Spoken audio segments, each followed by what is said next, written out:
Lo quiero, Ricardo. Adelante, Antonio. Bueno, pues nada, creo que lo primero que tendría que hacer sería presentarme, ¿no? Para quien no me conozca, me llamo Antonio Turiel, soy investigador científico en el Instituto de Ciencias del Mar de Barcelona, que pertenece al CSIC, al Consejo Superior de Investigaciones Científicas. Yo de formación soy licenciado en físicas, licenciado en matemáticas y doctor en física teórica. Y bueno, aunque mi trabajo principal de investigación se centra en los océanos y sobre todo la oceanografía por satélite, hace bastante tiempo ya que hago tareas de divulgación sobre sostenibilidad en general y particularmente sobre el problema de los recursos naturales, principalmente los energéticos, e incluso hago también algo de investigación últimamente sobre ello. Y bueno, de hecho esta es la faceta que más se conoce de mí, ¿no? La faceta de, digamos, de divulgador, de los problemas que hay asociados a la energía. Entonces, bueno, lo que se me ha pedido en el día de hoy es que os haga un resumen de cuál es la situación actual, de por qué hemos llegado aquí y qué es lo que está pasando y lo que se espera que pase en los próximos años y, bueno, un poco cuál sería el modelo de transición que querríamos. Voy a intentar hacer una presentación de un PowerPoint. Eh, que la idea es que dure la presentación unos 45 minutos más o menos. A ver, me tenéis que decir cuando lo ponga ahora en modo presentación si lo veis correctamente o no. Un segundito porque siempre me hace lo mismo. A ver. Lo vemos. Se ve muy bien. Sí, el único problema es que no me deja avanzar. Esto ya me lo hace alguna vez. Vale, ahora sí. Vale, perfecto. Pues ya está. Hecha la introducción, pues pasamos a explicar el problema de la energía que tenemos ahora mismo, ¿no? Estamos viendo una situación que básicamente se puede calificar de colapso de las fuentes de energía, digamos, no renovables, que son las que han proporcionado la mayoría de la energía durante los últimos 2 siglos. Y la cuestión hay que entender por qué, ¿no? Por qué está pasando lo que está pasando. A mí me gusta citar esta noticia porque yo creo que es bastante esclarecedora. Esto apareció en un diario de información económica en enero del año pasado, en enero del 2021. Y en este diario, no, realmente creo que fue en diciembre del 2020.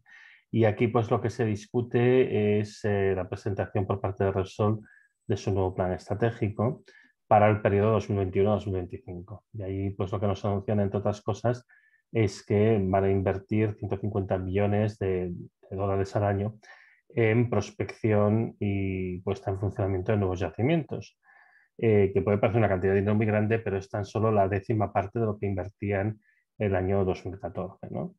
Realmente, pues eso solo ha hecho una reducción del 90% de sus inversiones en búsqueda y puesta en explotación de nuevos yacimientos.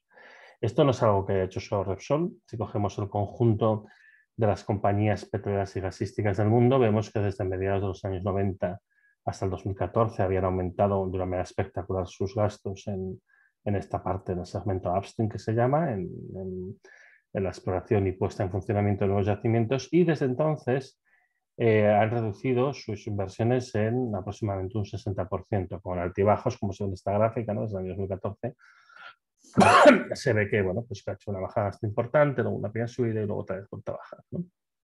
Entonces, la pregunta es por qué han hecho esto, ¿no? Lo han hecho porque de repente estas compañías tienen una gran conciencia ecológica o, como ha dicho hace poco un representante de la OPE, porque se ven presionados por los gobiernos o por la falta de inversión debido al gran interés que hay en la energía verde y demás.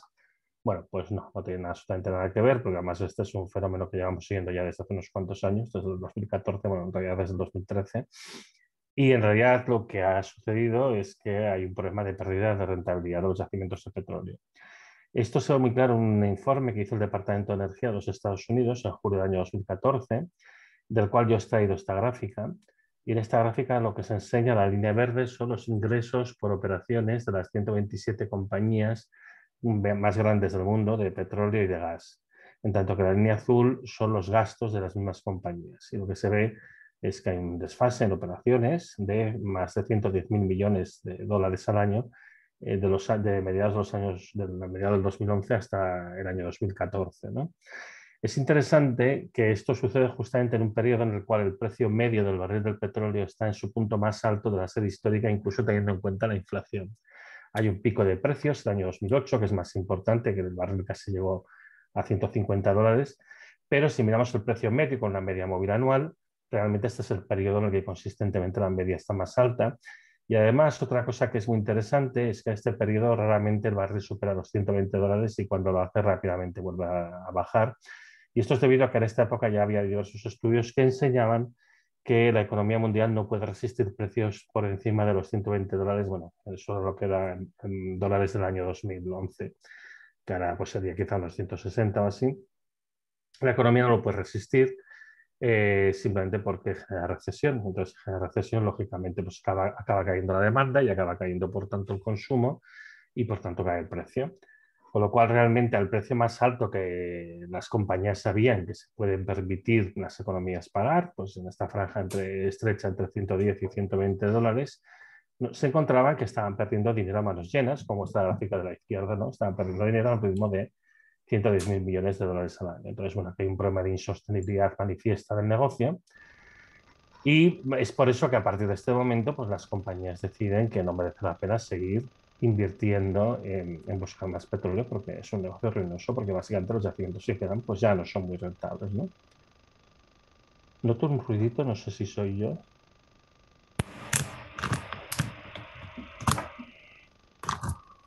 Bueno, no sé, lo sigo oyendo, espero que no sea nada importante.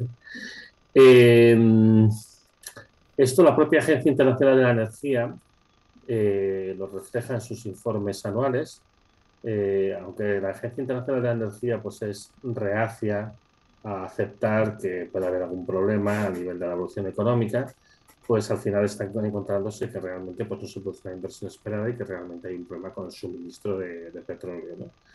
Y bueno, aunque ellos lo que hacen es tomar los modelos económicos de la OCDE para hacer una estimación de cuál va a ser la demanda, y lo que intentan es ver cómo se podría ajustar la oferta en función de la inversión y otras características.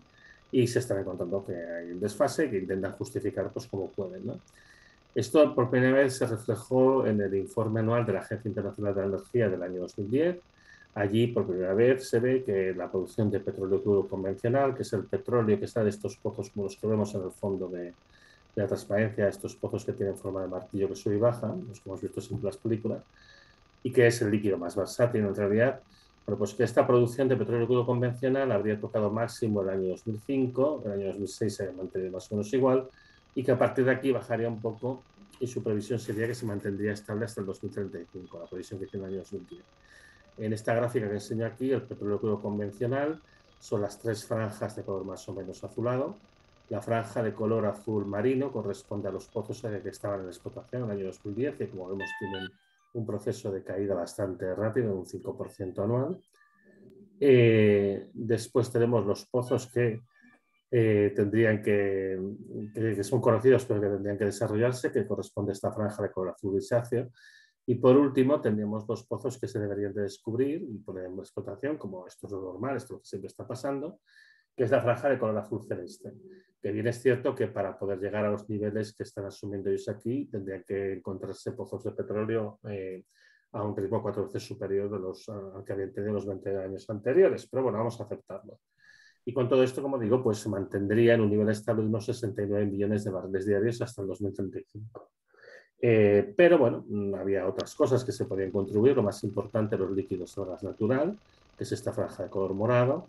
Y luego, bueno, pues los petróleos no convencionales, que en el año 2010 eran esencialmente pues, los biocombustibles y los petróleos extrapesados de Canadá y de Venezuela. Esto es lo que decía en el año 2010, ¿vale? Hacemos un fast forward hasta el año 2018 y aquí, por primera vez, vemos una gráfica en la que se observa que hay un gap, que hay un salto al vacío, ¿vale?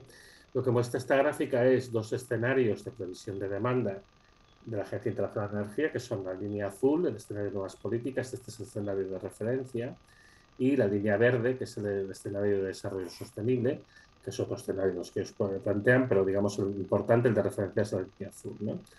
Y muestran también dos cosas que no son escenarios, sino que simplemente es lo que está pasando con la inversión. Hay alguien que tiene el micrófono abierto que lo mejor que puede hacer es cerrarlo, pues que se va oyendo bastante ruido de fondo y es un poco molesto. Gracias. Bueno, en todo caso, como decía, muestran estas dos franjas, la de color granate oscuro, es lo que llaman el declive natural, que es cómo va a caer la producción de petróleo simplemente si no se invierte en mantener los yacimientos de petróleo, que como vemos cae muy deprisa, y lo que llaman el declive observado, que es cómo decae la producción de petróleo si se invierte solamente en mantener los yacimientos existentes. Y aquí nos está enseñando que hay un problema y un desfase entre lo que sería la demanda y lo que sería la producción en este escenario de que solo se invierte en los yacimientos que ya están en marcha, que llegaría a ser hasta de 34 millones de barriles diarios sobre una demanda esperada de 100 millones de barriles diarios, o sea que sería un desfase del 34%. Este desfase es enorme. Y esto estamos hablando del año 2025, no estamos hablando de dentro de muchos años. En 2025 se produciría un desfase de la demanda con respecto a la oferta del 34%. Que como digo, esto es un desfase enorme. Para que nos hagamos una idea, el año 2008 el consumo de petróleo cayó un 4%, y para tener caídas tan fuertes como las que hablamos aquí, tenemos que irnos a la Segunda Guerra Mundial, cuando hubo una caída del 20%, y aquí hablamos de un 34%, realmente es enorme, ¿no? Y esto nos da una idea de los problemas que se pueden plantear. De hecho, en este informe hablan de la posibilidad de que haya diversos picos de precios del barril de petróleo. Hacemos un nuevo fast forward hasta el año 2020. Esta gráfica es muy parecida a la anterior, ahora en medida hasta el 2025, llega hasta el 2040. Y aquí las dos franjas que antes aparecían en blanco, ¿no? este espacio en blanco que había entre la línea de demanda del escenario de referencia y el escenario de desarrollo sostenible, pues aquí lo que han hecho es, bueno, lo han rellenado con rotulador. Esto es un poco infantil, pero es lo que han hecho, para que no se vea una gráfica tan fea de que se vea, pues, se ve básicamente el faltante de petróleo que en principio les está saliendo, ¿no? Y las otras dos franjas corresponden a lo mismo de antes, el suministro si no hay más inversiones en los pozos de petróleo y el suministro si simplemente se invierte en los campos existentes. Y además aquí ya se empieza a ver, pues, que hay una caída de la producción de petróleo desde el año 2018, pues el año que realmente sería el máximo de producción de petróleo, ¿no? Y aquí lo que nos están diciendo es que, bueno, que en el peor de los escenarios, que en el que no hubiera ninguna inversión, la caída de la producción de petróleo respecto a la demanda sería del 50%, sería enorme. E incluso con la inversión en los campos existentes, la caída sería del 20%, como he dicho antes, comparable a una Segunda Guerra Mundial.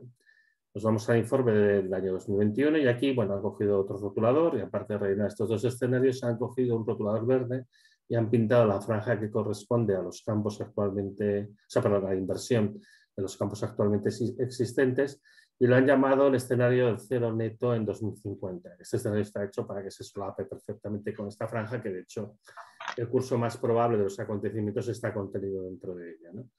Y en esta franja, básicamente, lo que nos están diciendo es que se produce una sustitución completa, o sea, el escenario que ellos plantean es un escenario que se produce una sustitución completa del petróleo y del gas y en general los hidrocarburos líquidos y no líquidos por energías renovables. Este escenario, pues, tiene cosas tan inverosímiles como que la producción anual de litio se tendría que multiplicar por 120, cosa que es físicamente imposible, es que ni cabrían los camiones, o las de cobalto o níquel por 42, ¿no? Que son cosas también completamente absurdas y descabelladas, ¿no? Interesantemente, en este informe también vemos la evolución prevista para el gas natural y aquí por primera vez, pues, se está viendo que habría un máximo de producción de gas natural antes del 2030, como de hecho, bueno, pues ya los que llevamos siguiendo este tema desde hace tiempo nos esperábamos, ¿no? Ya se había producido el pico del petróleo, que además se ve con bastante claridad, y bueno, pues el del gas estaría por producirse en los próximos años. Si miramos cuál es la situación actual con el petróleo, estos son gráficas ya bastante recientes, desde el año 2014 hasta marzo de este año, y lo que vemos es que la producción de petróleo, contando todo, el petróleo crudo convencional más los petróleos no convencionales, habría llegado a un máximo de 84,5 millones de barriles diarios. Aquí no se están contabilizando los líquidos del gas natural, en mi opinión, con buen criterio, porque eso realmente no es petróleo, es básicamente butano y propano, que esto va bien para las líneas de producción de plástico de las refinerías, pero realmente no debe contabilizarse como petróleo. Y bueno, pues el máximo, como digo, fue en noviembre del 2018, con 84,5 millones de barriles. Aquí tenemos que, bueno, pues la producción, pues, hizo altibajos, pero ya no llegó a los niveles del 18. Aquí se produce el confinamiento por la pandemia y cuando ya la economía empieza a reactivarse, pues bueno, nos encontramos que aquí empezamos a tocar un techo, la OPEP dice que no puede aumentar más su producción, Estados Unidos está explotando como locos los pozos que tenía por completar del desastre del fracking y realmente, bueno, pues ya no, el mundo no da más de sí.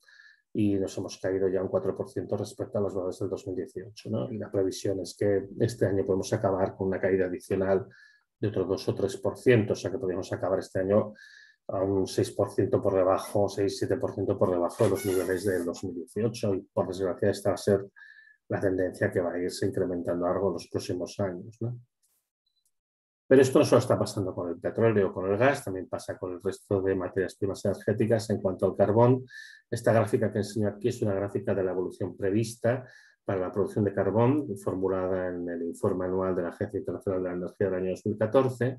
Y aquí lo que vemos es, por una parte, la franja de color azul, es lo que llaman las minas existentes, que como vemos tiene una caída fuerte hasta el año 2025 y luego una mucho más rápida a partir del año 2025 hasta prácticamente, bueno, pues quedarse en algo muy marginal en el año 2040. Aquí tenemos lo que llaman las brownfield mines, que son los proyectos de extensión de las minas ya existentes, que harían una caída algo más lenta que la que se prevé solamente con las minas existentes, pero en todo caso sería muy considerable. Y solamente se podría incrementar la producción de carbón si se introducen estas greenfield mines, ¿no? Estas minas de campo verde, que corresponde a sitios donde, bueno, donde vas allí, lo que te encuentras es un campo verde donde están pastando las vaquitas porque realmente no se ha abierto ni el primer agujero. Se estima que hay mucho carbón debajo de tierra, pero ahí nadie todavía ha hecho una prospección ni un agujero ni nada. Y esto básicamente es pensamiento mágico, ¿no? Entonces, con este pensamiento mágico, pues estimamos que la producción de carbón pues, podría seguir aumentando de una manera lenta pero uniforme hasta el año 2040. Esto es lo que decía en el año 2014. Claro, ya han pasado unos cuantos años, podemos ver qué es lo que ha sucedido realmente. Y lo que ha sucedido realmente es que la producción iba subiendo para el año 2014, pues aquí empieza con esta típica meseta ondulante, que es lo habitual que sucede cuando una materia prima está llegando a sus máximos de producción. Y bueno, pues ahora mismo el máximo absoluto hubiera sido en 2019, pero más teniendo en cuenta el contexto de desinversión actual y demás, probablemente no va a poder ser superado en los años sucesivos. Mucho peor la situación con el uranio.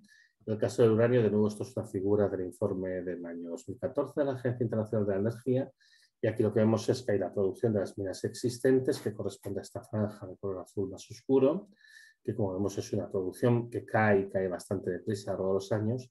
Luego tenemos el suministro que viene de lo que llaman los recursos secundarios, los suministros secundarios, que esto es esencialmente uranio que se había extraído en las décadas anteriores y que mayoritariamente está en forma de bombas atómicas, porque se están desmontando bombas atómicas para alimentar las centrales nucleares. Un 20% del combustible nuclear lo está viniendo de ahí. Bueno, por lo menos mejor uso. Y luego, por último, estaría esta cosa que dicen producción de las minas identificadas, que es esta franja de color naranja, que viene a ser un poco como las greenfield mines del caso del carbón. Es decir, ahí todavía no se ha abierto ninguna mina, pero se supone que hay mucho uranio, ¿no? Y con ello pues hubiera podido conseguir un crecimiento más o menos constante hasta el año 2025 y a partir de aquí se produciría una caída progresiva de la producción de uranio, en tanto que la demanda se esperaría que siguiese esta línea de color lila. Y entre medias, ¿qué tenemos? Pues tenemos lo que llaman un supply gap, un faltante de suministro. Pero no pasa nada, cogemos un rotulador de color rojo y de una manera un poco infantil rellenamos esta zona como para que no se vea pues, el blanco de que no hay realmente nada con que cubrirlo, ¿no? Esto era la previsión que se hacía en el año 2014, pero lo que ha sucedido realmente es peor. Entonces, ¿cómo ha sido la evolución de la producción de uranio a lo largo de los años? Bueno, pues empezó a hacer estas oscilaciones que, como digo, son típicas de cuando te acercas al máximo. Tocó máximo la producción de uranio, la extracción de uranio en el año 2016 y desde entonces ha caído y ha caído además un 20%, no se haya caído un poco. Esto es muy típico de las minas de uranio, ¿no? Por lo cual realmente, bueno, pues estamos en una situación que de hecho es bastante peor que lo que se estaba esperando. Así que resumiendo la situación de las fuentes de energía no renovable, tenemos que en cuanto al petróleo, si miramos el petróleo crudo convencional, tocó máximo el año 2005. El petróleo crudo convencional, insisto, es lo que se extrae de estos pozos como los que se ven en el fondo de la diapositiva y que es un líquido mucho más versátil y que permite hacer más cosas. Contando el petróleo crudo convencional más los petróleos no convencionales, pues el máximo habría sido en noviembre del 2018, como hemos visto, y representaba el 33,6% de la energía primaria mundial. En cuanto al carbón, el máximo de momento parece que ha sido el año 2019 y representaba el 27,2% de la energía primaria mundial. El gas natural no ha llegado aún a su máximo, está cerca de llegar. Pensamos que lo va a hacer durante esta década, posiblemente dentro de este mismo lustro, y representaba el 23,9% de la energía primaria mundial. Finalmente, el uranio tocó máximo el año 2016 y representaba el 4,4% de la energía primaria mundial. Así que si miramos el cénit combinado de las fuentes de energía no renovable, Su máximo conjunto se habría producido en algún momento entre el año 2018 y el año 2020 y representaban el 89% de toda la energía primaria mundial. Es importante destacar aquí que el llegar al máximo de producción de la energía no significa que de repente te quedes sin ella, ¿no? No quiero que nadie salga de aquí diciendo, bueno, pues es que pues a partir de ahora no tendremos petróleo. No, esto no es la situación, ¿no? La situación es una situación de declive, es decir, a partir de este momento vas teniendo menos cada año. Esta es una situación que yo siempre comparo con la de una persona a la que le están reduciendo el sueldo, ¿no? Si a ti cada año te reducen el sueldo un 2 o un 3%, bueno, pues tú sigues cobrando sueldo, va pasando el tiempo y sigues cobrando sueldo, pero cada vez cobras menos y cada vez, lógicamente, te cuesta más llegar a fin de mes. Bueno, pues esta es nuestra situación.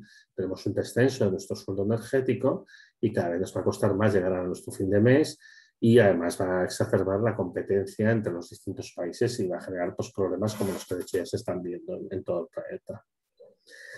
¿Está la solución en el 100% renovable? A ver, hay una cosa que es indiscutible y es que a largo plazo, teniendo en cuenta lo que hemos explicado de este declive progresivo de las fuentes de energía no renovable, pues tendremos que ir a una sustitución y lógicamente el 100% de la energía que generaremos será renovable. Además está la otra cuestión, la del cambio climático, que también nos pide, nos exige que hagamos una sustitución de estas fuentes por energías renovables, con lo cual sí, al final, en el largo plazo, la energía será 100% renovable, esto no hay ninguna duda.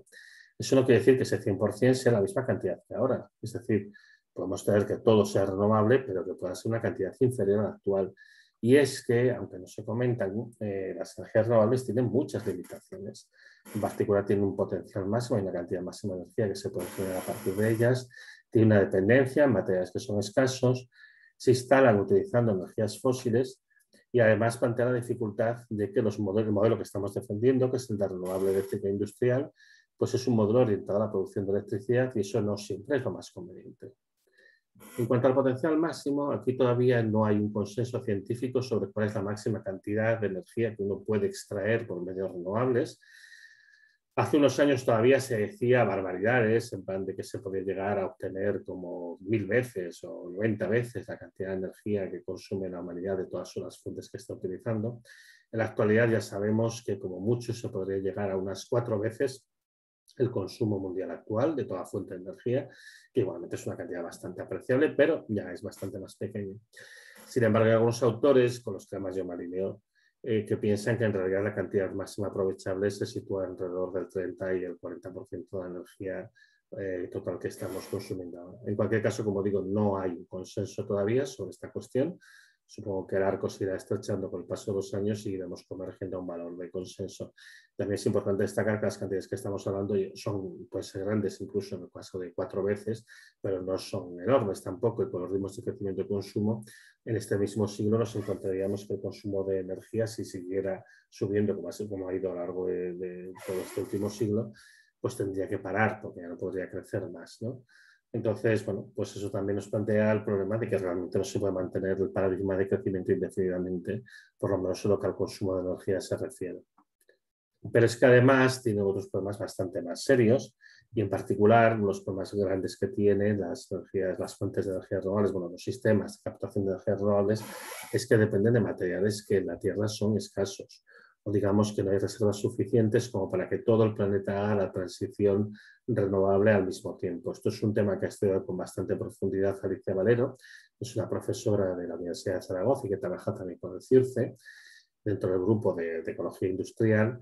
Y ella con su grupo pues, ha identificado pues, una quincena de materiales para los cuales no existen reservas suficientes para cubrir los planes de expansión renovable que en este mismo momento se tiene en el planeta. Esto sin contar con que además llegarían a sus respectivos tenis de producción y que a partir de aquí la producción iría cayendo, ¿no? Igual que pasa con el petróleo, el carbón, el uranio o el gas, ¿no? Y esto pues en particular afecta a todas las tecnologías renovables que queremos implementar, afecta a la plata que se utiliza en los paneles solares o al telurio que también se utiliza para fabricar paneles solares, afecta al litio, al manganeso, al níquel y al cobalto, que son materiales que se utilizan para la fabricación de baterías. El manganeso además también se utiliza para la fabricación de acero y afecta, por ejemplo, al cobre. El cobre se utiliza para todo, para las líneas de baja tensión, para los cableados en general y para los bobinados de los aerogeneradores, ¿no? Pues esto tampoco habría suficiente para que todo el planeta hiciera la transición al mismo tiempo. De todo esto, la propia Agencia Internacional de la Energía es muy consciente y en un informe sobre materiales críticos que sacó en mayo del año pasado, pues allí esencialmente identificaba que, bueno, que las producciones de los materiales tendrían que incrementar por valores muy elevados, inferiores a los que luego dijeron en el escenario del cero neto en 2040 o en 2050 que proponen en el último informe anual. Pero bueno, en cualquier caso, poco realistas, ¿no? El litio tendría que multiplicar su producción de aquí al 2040 por 42, el grafito por 25, el cobalto por 21, el níquel por 19, las tierras por 7, ¿no? Y bueno, la propia Agencia Internacional de la Energía, en su informe de las 6 recomendaciones, una de ellas es que aconseja a los países de la OCDE que hagan acopio de estos materiales críticos, que hagan reservas estratégicas, básicamente que acaparen estos materiales con la intención de que, bueno, nosotros podamos hacer la transición y el resto del mundo pues que arree, ¿no? Un poco edificante consejo, pero básicamente es el que da. Por otra parte, tenemos que los sistemas de captación de energía renovable tienen una fuerte dependencia de los combustibles fósiles. No es que su huella de carbono sea muy elevada, pero a día de hoy, en todos los procesos que tienen que ver con la extracción de materiales, la fabricación de componentes, el transporte, la instalación, el mantenimiento y eventualmente el desmantelamiento, nos encontramos que en todas estas fases entran combustibles fósiles y que además, de hecho, ninguno de estos sistemas ha cerrado el ciclo de hacer todos esos procesos utilizando únicamente energía renovable, ¿no? Incluso los paneles fotovoltaicos pues, tienen un consumo fósil que no es nada despreciable en la fabricación de las propias placas que mayoritariamente se construyen en China, que utiliza la electricidad que en un 65% proviene del carbón, y también pues, las tareas previas que se tienen que hacer de acondicionamiento del terreno, las catas, etcétera, etcétera, que todo esto pues, al final consume bastante combustible fósil. De hecho, debido a esta dependencia, hay muchos autores que están diciendo que los sistemas de captación de energía renovable, la renovable eléctrica industrial que hablamos aquí, que realmente solamente son extensiones de los combustibles fósiles. De hecho, las compañías que se dedican a este negocio se han visto muy afectadas por el actual encarecimiento de las materias primas y están teniendo problemas. Tenemos que todas las compañías que se dedican a la fabricación de aerogeneradores, todas ellas han visto una disminución de beneficios, o algunas como Gamesa incluso están en pérdidas, y todas ellas han cerrado fábricas porque no resulta ya no es tan rentable fabricar aerogeneradores. O tenemos el gigante de la electrónica LG, que se ha retirado de la fabricación de placas fotovoltaicas porque no le ve rentabilidad, ¿no? Pues aquí tenemos un problema bastante serio. Por último, los sistemas renovables eléctricos industriales están orientados, como su nombre indica, a la producción de electricidad, y esto plantea dos problemas. El primero es que la electricidad es tan solo el 20% de la energía final consumida en todo el mundo. En España es un poco más, depende del año, llega a 23,6% en los últimos años, pero bueno, se mantiene bastante estable ahí. Y tenemos un 70 y muchos por ciento en España, igual que otros países industrializados, que no es eléctrico, y una buena parte de este pues, es de difícil o incluso imposible electrificación, ¿no? Y aquí se está dando por hecho que lo que nos interesa es producir energía eléctrica, como cuando digo, es una forma de consumir la energía minoritaria. Pero es que además tenemos que en España, igual que pasa en otros países occidentales, el mercado eléctrico pues, está saturado. Tenemos 116 gigavatios instalados con un consumo máximo que fue de 45 gigavatios en julio desde 2008. Y en el 2008 el consumo medio era de 32 gigavatios, ahora es de 30 gigavatios y sigue cayendo. O sea, estamos en una situación de que realmente solo se produce un declive del consumo de electricidad, porque la electricidad es muy útil, pero no es la forma habitual o la que manda del consumo de energía. La mayoritaria de España continúan siendo los combustibles derivados del petróleo, ¿no? Entonces tenemos esta dificultad, se habla tanto de poner más sistemas de generación eléctrica cuando no es evidente que sea esto lo que necesitamos, ¿no? Dejando al margen la cuestión del coche eléctrico y la imposibilidad de escalarlo a los tamaños que se quieren plantear, una discusión que está muy abierta es la del hidrógeno verde, pero el hidrógeno verde pues, plantea muchísimas más dudas y problemas que realmente soluciones, ¿no? El hecho de que se introduzca el debate del hidrógeno verde es porque no es posible desarrollar vehículos pesados autónomos eléctricos, dado que la batería sería muy grande. Un tráiler, para que tenga unas prestaciones semejantes a las de un tráiler actual, se necesitaría que la batería ocupase como el 80% de la carga útil, por lo cual realmente no sería muy práctico. Y pasa de manera semejante pues, bueno, pues con barcos, con aviones, con excavadoras, con todo tipo de maquinaria, ¿no? Es por eso que la única manera que se ha concebido de intentar aprovechar la energía renovable y poder digamos, desarrollar estos vehículos pesados autónomos sea utilizando el hidrógeno verde. El problema, o sea, el hidrógeno que se obtiene mediante la electrólisis del agua, utilizando electricidad generada por medios renovables, ¿no? El problema que se plantea con el ciclo de producción del hidrógeno verde es que, vale, si tú simplemente lo produces y luego lo utilizas pues, para quemar a usos químicos, solo pierdes la energía que se pierde en la electrólisis, que típicamente en las plantas de electrólisis industrial está alrededor de un 50%. Esto se suele mentir mucho, se suele decir, no, las eficiencias son del 70 y del 80%, pero eso lo hacen porque solo miran la electricidad. Pero nadie te dice que, por ejemplo, el agua la tienes que calentar a 80 grados, que eso también implica un consumo de energía. Así que cuando tú tienes en cuenta todos los consumos de energía de las plantas de electrólisis, te das cuenta de que, bueno, por las eficiencias, como digo, están rondando el 50%, ¿no? Pero si además este hidrógeno, en vez de quemarlo directamente o utilizarlo químicamente, lo quieres utilizar en motores, como pues tienes que comprimirlo a 700 atmósferas si vas a vehículos pesados, y primero tienes que refrigerarlo a 40 grados bajo cero porque si no te explotaría, luego tienes que utilizar una pila de combustible, que las de mejor rendimiento que utilizan platino, que es escaso, tiene un rendimiento del 50%, etcétera, etcétera.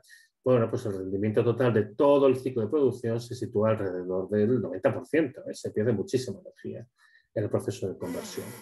Tanto es así que la propia Estrategia Europea de Hidrógeno, que es un documento de la Comisión Europea, reconoce que Europa no se podría autoabastecer a partir del hidrógeno que generaría con sus medios de producción renovable y que tendría que importar de otros países. Eso explica el interés que ha tenido Alemania, el gobierno alemán, juntamente con empresas alemanas, de promover acuerdos de colaboración para la importación de hidrógeno verde desde Ucrania, fíjate qué casualidad, desde Namibia, desde Marruecos, desde Chile o desde el Congo, ¿no?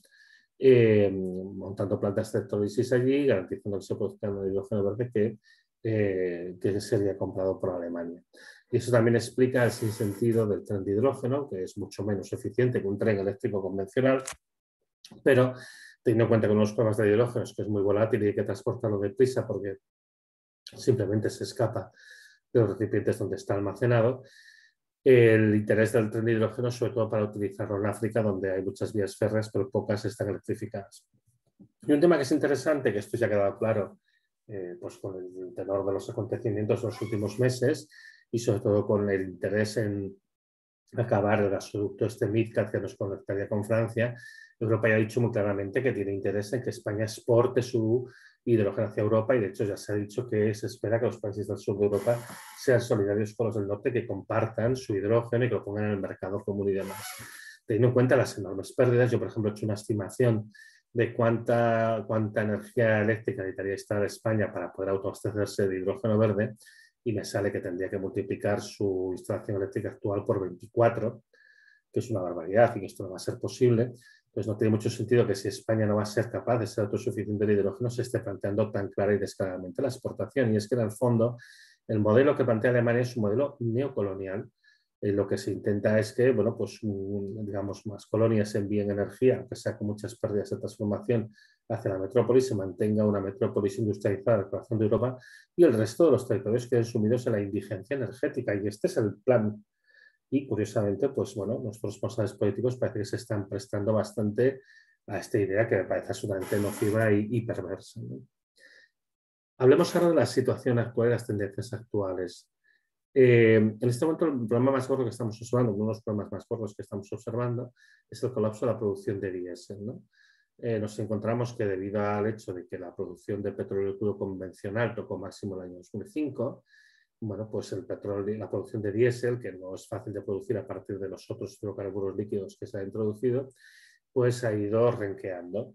Y en el año 2015, de hecho, pues ya tocó máximos y ha ido oscilando, como suele pasar cuando llegas a un máximo, pero ya a partir del año 2018 empieza un proceso de caída que se ha ido acentuando, la pandemia y demás, y ahora mismo la producción de diésel es un 15% inferior a los valores que registró en el año 2015.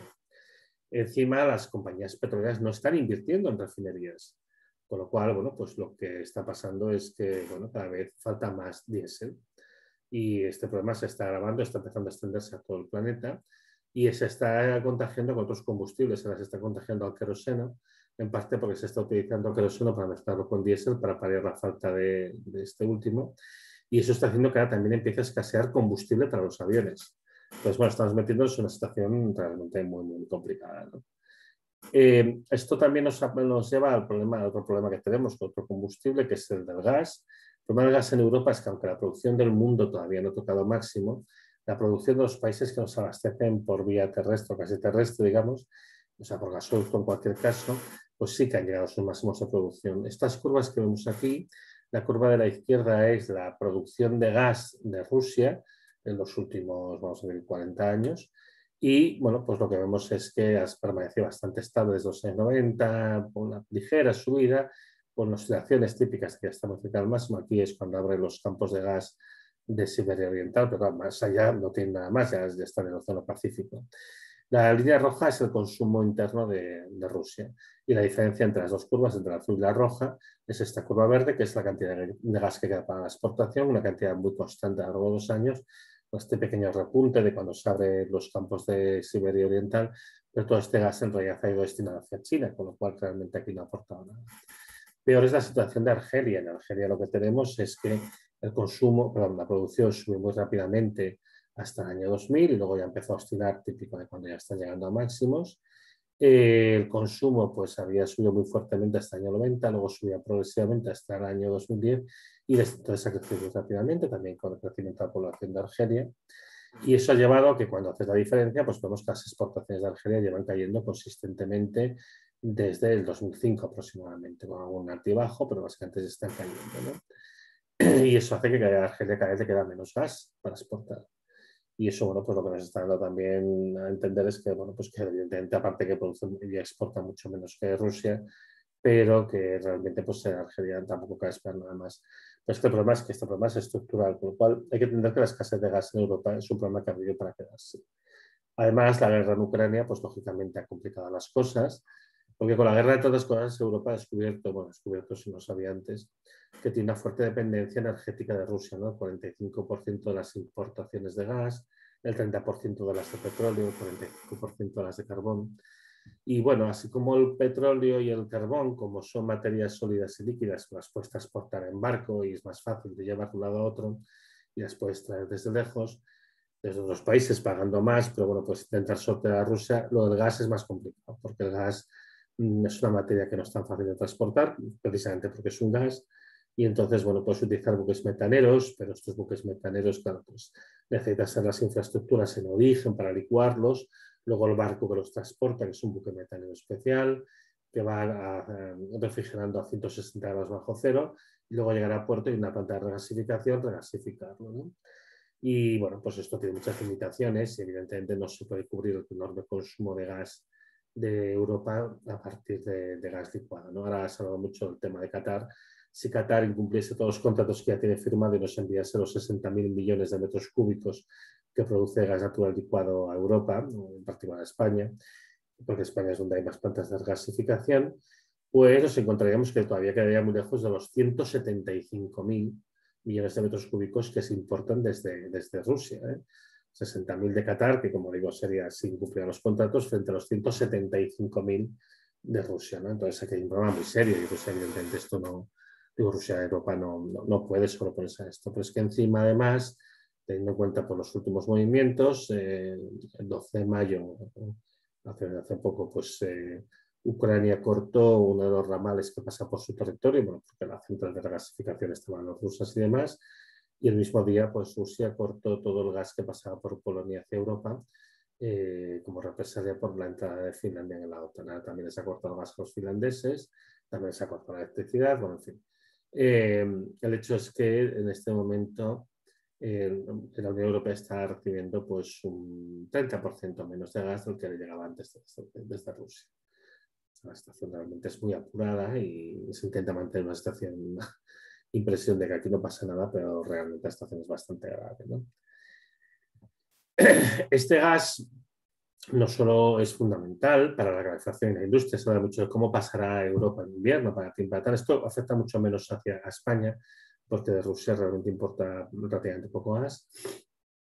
Pero el problema ya se va a plantear antes, ¿no? Porque tenemos problemas con la industria que utiliza el gas para usos químicos, en particular la industria que fabrica fertilizantes, pero es que además el gas es muy importante para mantener la estabilidad de la red eléctrica, ¿no? Un consumo de gas, que esto hace que luego los precios de la electricidad sean tan elevados, a pesar de que el gas es caro, se sigue consumiendo de vez en cuando, y esto es debido al hecho de que, bueno, es necesario para mantener la estabilidad de la red eléctrica.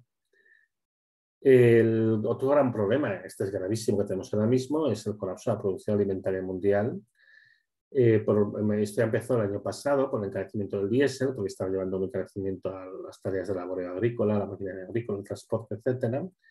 Pero es que además esto se ha combinado con una reducción de la disponibilidad de fertilizantes, sobre todo los nitrogenados, que el 40% de ellos se derivan utilizando gas natural, y al encarecerse el gas natural y faltar, pues se ha disminuido la producción de fertilizantes. En septiembre, China redujo un 90% sus exportaciones de fertilizantes nitrogenados.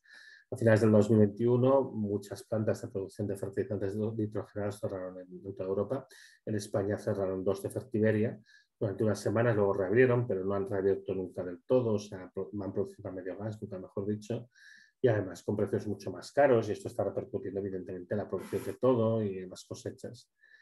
En febrero del 2021, Rusia decretó el embargo de las exportaciones de gas y poco después de las de trigo. Y bueno, luego el 24 de febrero empezó la guerra en Ucrania. Claro, invadan un país de 40 millones de habitantes que tiene la capacidad de alimentar a 600 millones de habitantes con el cereal que produce, pues lógicamente es bastante problemático. Y bueno, ya ahora en abril de 2022 hemos tenido problemas con la cosecha de Argentina, que ha estado a punto de perderse una parte, al final se ha conseguido que no, pero estaba a punto de perderse porque faltaba diésel para cosechar. Y de hecho ahora mismo siguen las restricciones y el racionamiento del diésel en Argentina. Y bueno, la cosecha se ha terminado, pero claro, pagando el diésel a precio de oro, con lo cual va a tener una repercusión en el precio de todo lo que se ha recolectado, en particular la soja argentina, que aquí se utiliza para dar de comer al ganado y para la producción de biocombustibles. Y bueno, ahora estamos entrando en un proceso de gran aceleración. Entonces tenemos que en mayo pues Indonesia ha embargado la exportación de aceite de palma. Tenemos que pensar que es el primer productor de aceite de palma del mundo. El aceite de palma es el aceite vegetal más consumido por los seres humanos en todo el planeta, porque aquí no hay costumbre de utilizarlo, pero por ejemplo en Asia sí se utiliza mucho. El 60% de todos los aceites vegetales que consumen los humanos es aceite de palma. E Indonesia ya solita es la responsable del 30% de todo el consumo de aceites vegetales del mundo. Bueno, pues han decidido que ya no se da más aceite de palma en Indonesia, y esto evidentemente nos pone en una situación, bueno, de grave crisis alimentaria, pero es que tenemos por los embargos de exportación de trigo de Rusia, de Ucrania por la situación que tienen, de Kazajistán y ahora de la India. Y ahora, pues hoy mismo, ayer, pues Malasia ha decretado el embargo de las exportaciones de pollo. Tenemos además que China anuncia que va a tener una cosecha de arroz muy mala, y en general en muchos países del mundo, y España incluido, pues la cosecha de cereales va a ser muy mala debido a la sequía que hemos estado sufriendo, porque además este año ha habido una sequía muy importante a nivel global. Tenemos que pensar que a principio de la primavera tuvimos al mismo tiempo 2 anomalías térmicas enormes en el polo norte y en el polo sur. En el polo sur las temperaturas eran 30 grados más altas de lo habitual en esta época del año, y en el polo norte eran 20 grados más altas. Estamos sufriendo un proceso enorme, muy asociado evidentemente al cambio climático, y esto ha llevado pues, que en muchos sitios que además son importantes productores de cereal, pues ha habido sequía, y esto va a hacer que la cosecha sea peor. Bueno, la situación es tan mala que el Banco Mundial hace un mes, así como la FAO en octubre del año pasado hablaba de crisis alimentaria y que los índices de precio estaban en los valores más altos de toda la serie histórica, el Banco Mundial ahora habla de catástrofe humanitaria que amenaza al 40% de la población del planeta. Y esto es especialmente grave en el caso del norte de África, que para nosotros es muy importante. Imaginemos qué pasaría si hubiera una revuelta ahora mismo en Argelia, que es el país que nos está suministrando una parte del gas que estamos consumiendo. Y esto nos está llevando a una situación actual que, en medio de todo el problema y la atención centrada que hay en el caso de Ucrania, no estamos viendo lo que está pasando en el resto del mundo, ¿no? Tenemos el caso más sangrante, yo creo, que es el de Sri Lanka, que es un país que, bueno, que básicamente ha colapsado. Ha empezado faltando diésel, luego se ha empezado con cortes de electricidad, no tiene reservas monetarias, no puede comprar ya prácticamente nada. Faltan alimentos, la gente pues saquea los supermercados, asalta las casas de los políticos, tira sus coches al mar, la policía y el ejército patrulla las calles, tienen orden de tirar a matar si es preciso. O sea, bueno, es un país que se puede considerar ahora mismo colapsado. Laos está siguiendo un camino muy parecido, y hay problemas de falta de diésel, y esto pues, está repercutiendo mucha inestabilidad. Pakistán, un país muy poblado, con 200 millones de habitantes, con armas atómicas. Bueno, pues este país está faltando diésel, es que la reserva básicamente para un día. Cada día consiguen comprar reserva para el día siguiente, pero vamos, esta es toda la despensa que tienen. Están teniendo cortes de luz, además acaban de sufrir una ola, bueno, 2 olas de calor tremendas en la India y en Pakistán con temperaturas hasta 50 grados, la primera en abril y la segunda en mayo. Tienen problemas de abastecimiento de alimentos, en fin, una situación cada vez más complicada que puede generar una guerra civil. Kazajistán, un país de 19 millones de habitantes, primer productor de uranio del mundo con el 42% de la producción y significativo productor tanto de trigo como de petróleo y con muchos problemas de inestabilidad. Si se acuerdan, pues el año pasado las tropas rusas tuvieron que entrar en el país para apuntalar al presidente porque había bastantes protestas en la calle. Sigue habiendo protestas. Han tenido que suspender las exportaciones de trigo porque no tienen suficientes para ellos mismos. En fin, una situación muy complicada. Irán, que es un productor de petróleo, que ahora mismo es un productor de petróleo importante para Estados Unidos porque les proporciona el petróleo pesado que necesitan para poder hacer diésel. 82 millones de habitantes. La semana pasada hubo varias tiendas que los asaltantes quemaron porque no había pan. La gente protesta porque no hay pan. Senegal, 17 millones de habitantes con una grave crisis de combustibles, también problemas de acceso a los alimentos. Kenia, con las kilométricas para acceder a los combustibles y situación cada vez más degenerada. Nigeria, un país superpoblado, 206 millones de habitantes, un exportador de petróleo muy importante para España y que se está encontrando que ya no tiene ni siquiera queroseno para los vuelos domésticos. Ya han prohibido los vuelos domésticos porque no tienen combustible. Para un país muy grande, pero no pueden hacer vuelos domésticos porque se han quedado sin combustible para aviones y con muchos otros problemas. Perú, donde está decretado un estado de emergencia, 33 millones de personas que no pueden salir a la calle, precisamente porque había un elevado nivel de protestas por la carestía de los precios y la carestía de los alimentos. Y Argentina, donde están sufriendo ahora un racionamiento bastante severo, 45 millones de habitantes de diésel y con también algunos problemas de acceso a los alimentos. Y esto, por no hablar de todos los países que ya están en guerras y que ya están con problemas tradicionales, pues como Yemen o Líbano o Sudán del Sur, que ya son países bastante colapsados, ¿no? Conviene recordar en este momento que otro tipo de transición energética es posible, ¿no? Una transición hacia modelos de aprovechamiento de la energía que no son eléctricos, que son modelos de transición más eficientes, más localizados, con mucho menos impacto ambiental, con menos necesidad de materiales escasos y de tecnologías que no poseemos aquí, siguiendo modelos que se han aprovechado en el pasado, ¿no? Y aquí siempre suelo recordar el modelo de las colonias textiles de Cataluña, que eran fábricas que se ponían en los márgenes de los ríos y aprovechando la fuerza hidráulica de los ríos, con un sistema de engranajes y poleas, pues movían todos los telares de la fábrica.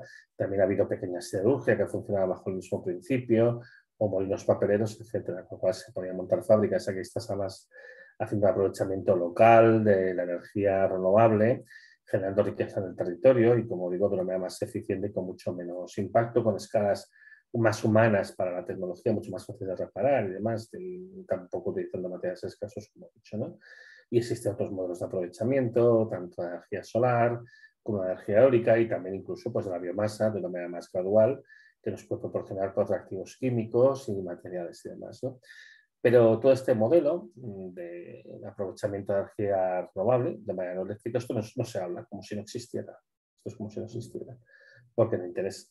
Porque el modelo que interesa es el modelo que digamos, intenta fomentar la creación de grandes centros de consumo y grandes centros de producción, porque eso es lo que favorece la concentración del capital, que en el fondo es lo que se persigue. O sea, en el fondo se están persiguiendo otros modelos, aunque sean técnicamente inviables, como he ido comentando a lo largo de la charla, porque son modelos que favorecen la concentración del capital, porque son modelos que favorecen la continuidad del capitalismo. Entonces, como el objetivo es la continuidad del capitalismo, por encima de cualquier otra consideración, se está apostando por otros modelos inviables y que van a fracasar estrepitosamente por falta de materiales, por falta de petróleo, por falta de otras cosas, como hemos ido comentando, en vez de intentar hacer lo que se tenía que hacer, que son modelos de este estilo.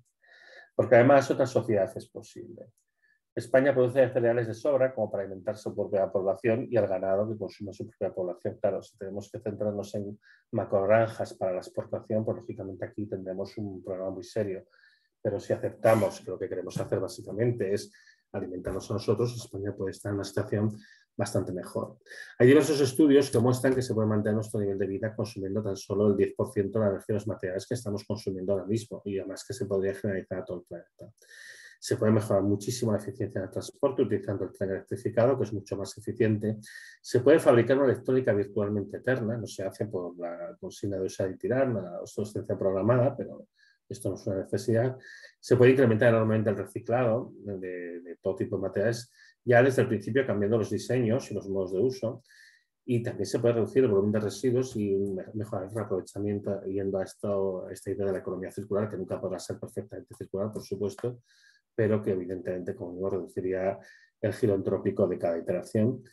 Y otra cosa que también se puede hacer y que es necesaria es contener la población, porque evidentemente la población humana no puede crecer indefinidamente en un planeta finito, pero la manera mejor de hacer esto es básicamente a través de la educación y en particular pues, empoderando a las mujeres, cosa que igualmente bueno, pues, sería de justicia. Y ya en conclusión, y lo siento por haberme extendido un pelín más de lo que quería, el colapso de las fuentes de energía y del uranio nos lleva a una situación complicada en los próximos años. El modelo de transición energética renovable que se está proponiendo, el de la renovable eléctrica industrial, como si fuera la única alternativa, pues tiene muchos problemas. No tiene un potencial ilimitado, depende de materiales, de tecnología que tenemos aquí, de dependencia de los combustibles fósiles, orientado a la electrificación y no siempre lo que necesitamos, y tiene un coste de oportunidad, porque lo que destinamos a esto podemos destinar a otras cosas que ahora mismo son más urgentes, en particular yo pienso en la alimentación, porque el problema de la alimentación también nos afecta a nosotros, aunque no lo queramos ver. Y bueno, el problema principal que tiene es que llega tarde, es que ya es tarde para hacer estas cosas, teniendo en cuenta ya los sobrecostes y las dificultades en las que estamos.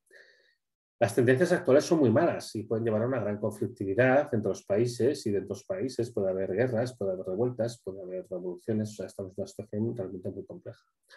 Pero hay que recordar que este modelo de transición que se está imponiendo no es el único concebible.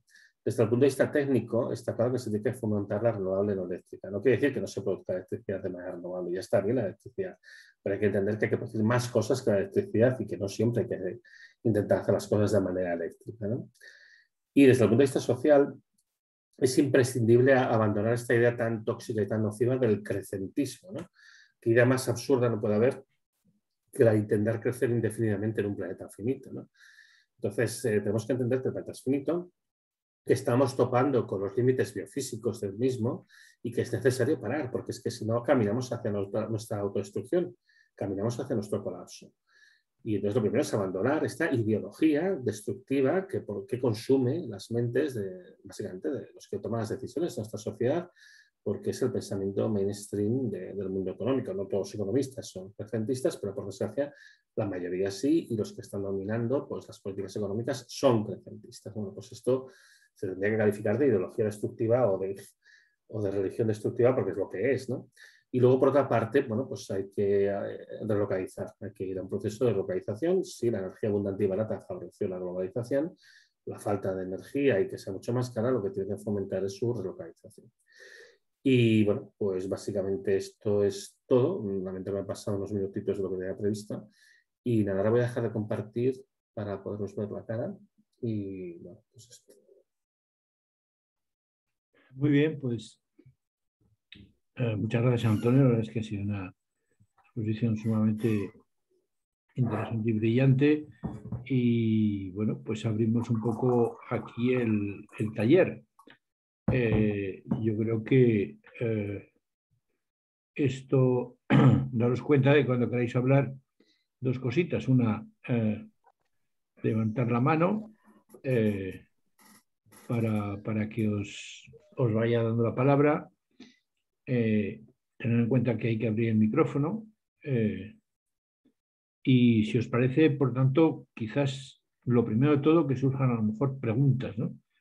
Preguntas que quieran aclarar alguno de los puntos que nos ha expuesto Antonio, y luego ya, vamos, ya entramos no solo en preguntas, sino en lo que son comentarios, reflexiones y intervenciones un poco de la gente que estamos aquí.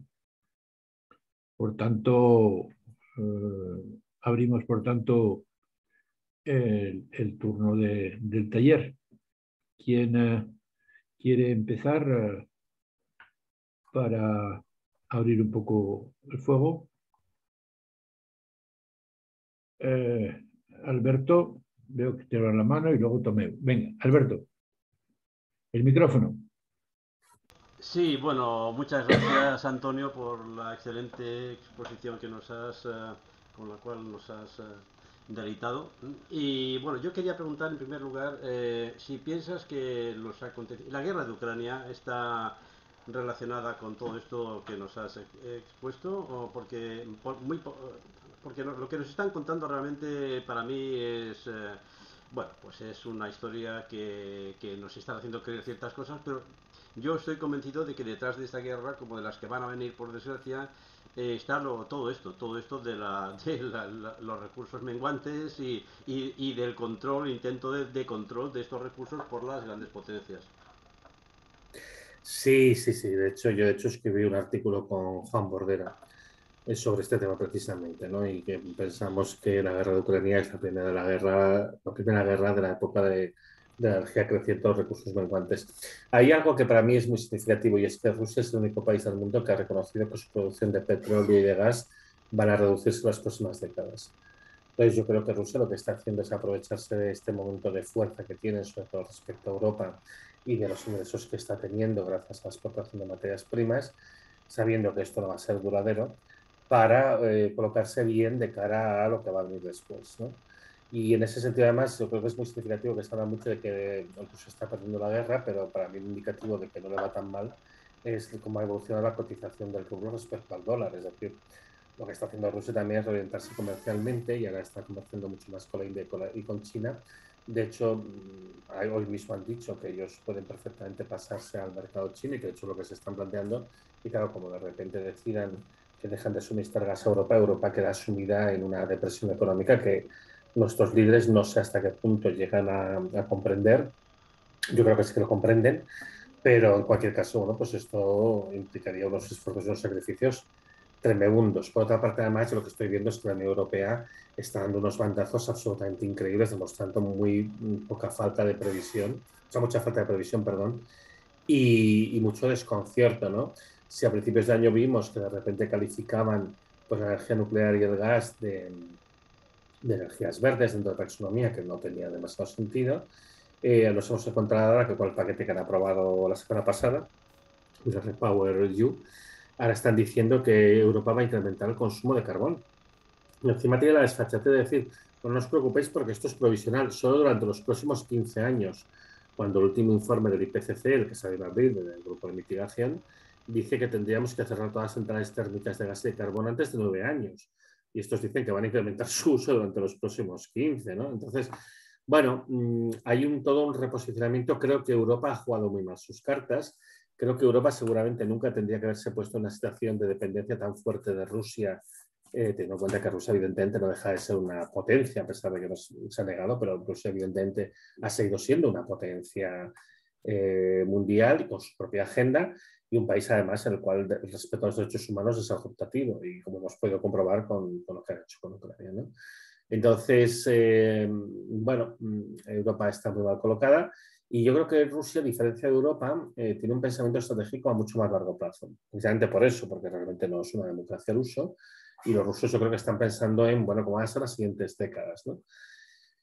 Y me temo que, bueno, la falta de visión de nuestros líderes, de los líderes europeos, nos ha llevado a que de manera natural nos fuéramos convirtiendo en un satélite de Rusia, como de hecho en la práctica lo somos ahora mismo. Y como bueno, pues hemos desafiado a nuestro amo, pues a lo que va a pasar es que nos va a dejar a pan y agua y entonces vamos a quedar bastante fuerte.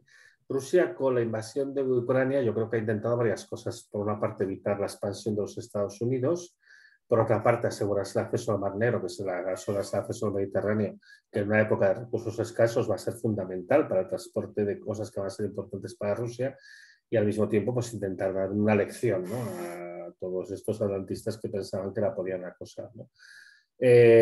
Bueno, claro, yo creo que si el mundo fuera de otra manera, Rusia tendría que haber intentado conseguir estos objetivos de manera pacífica, ¿no? Yo creo que ha podido ser, por desgracia, pues quien está en el Kremlin es quien está en el Kremlin, y se ha hecho de esta manera salvaje. Pero sí, yo creo que Rusia está posiblemente tomando medidas muy claras de posicionamiento para toda la conflictividad que veremos en el futuro. Y cuidado, porque el otro foco de conflicto que se nos viene encima ahora mismo está relacionado con China, ¿no?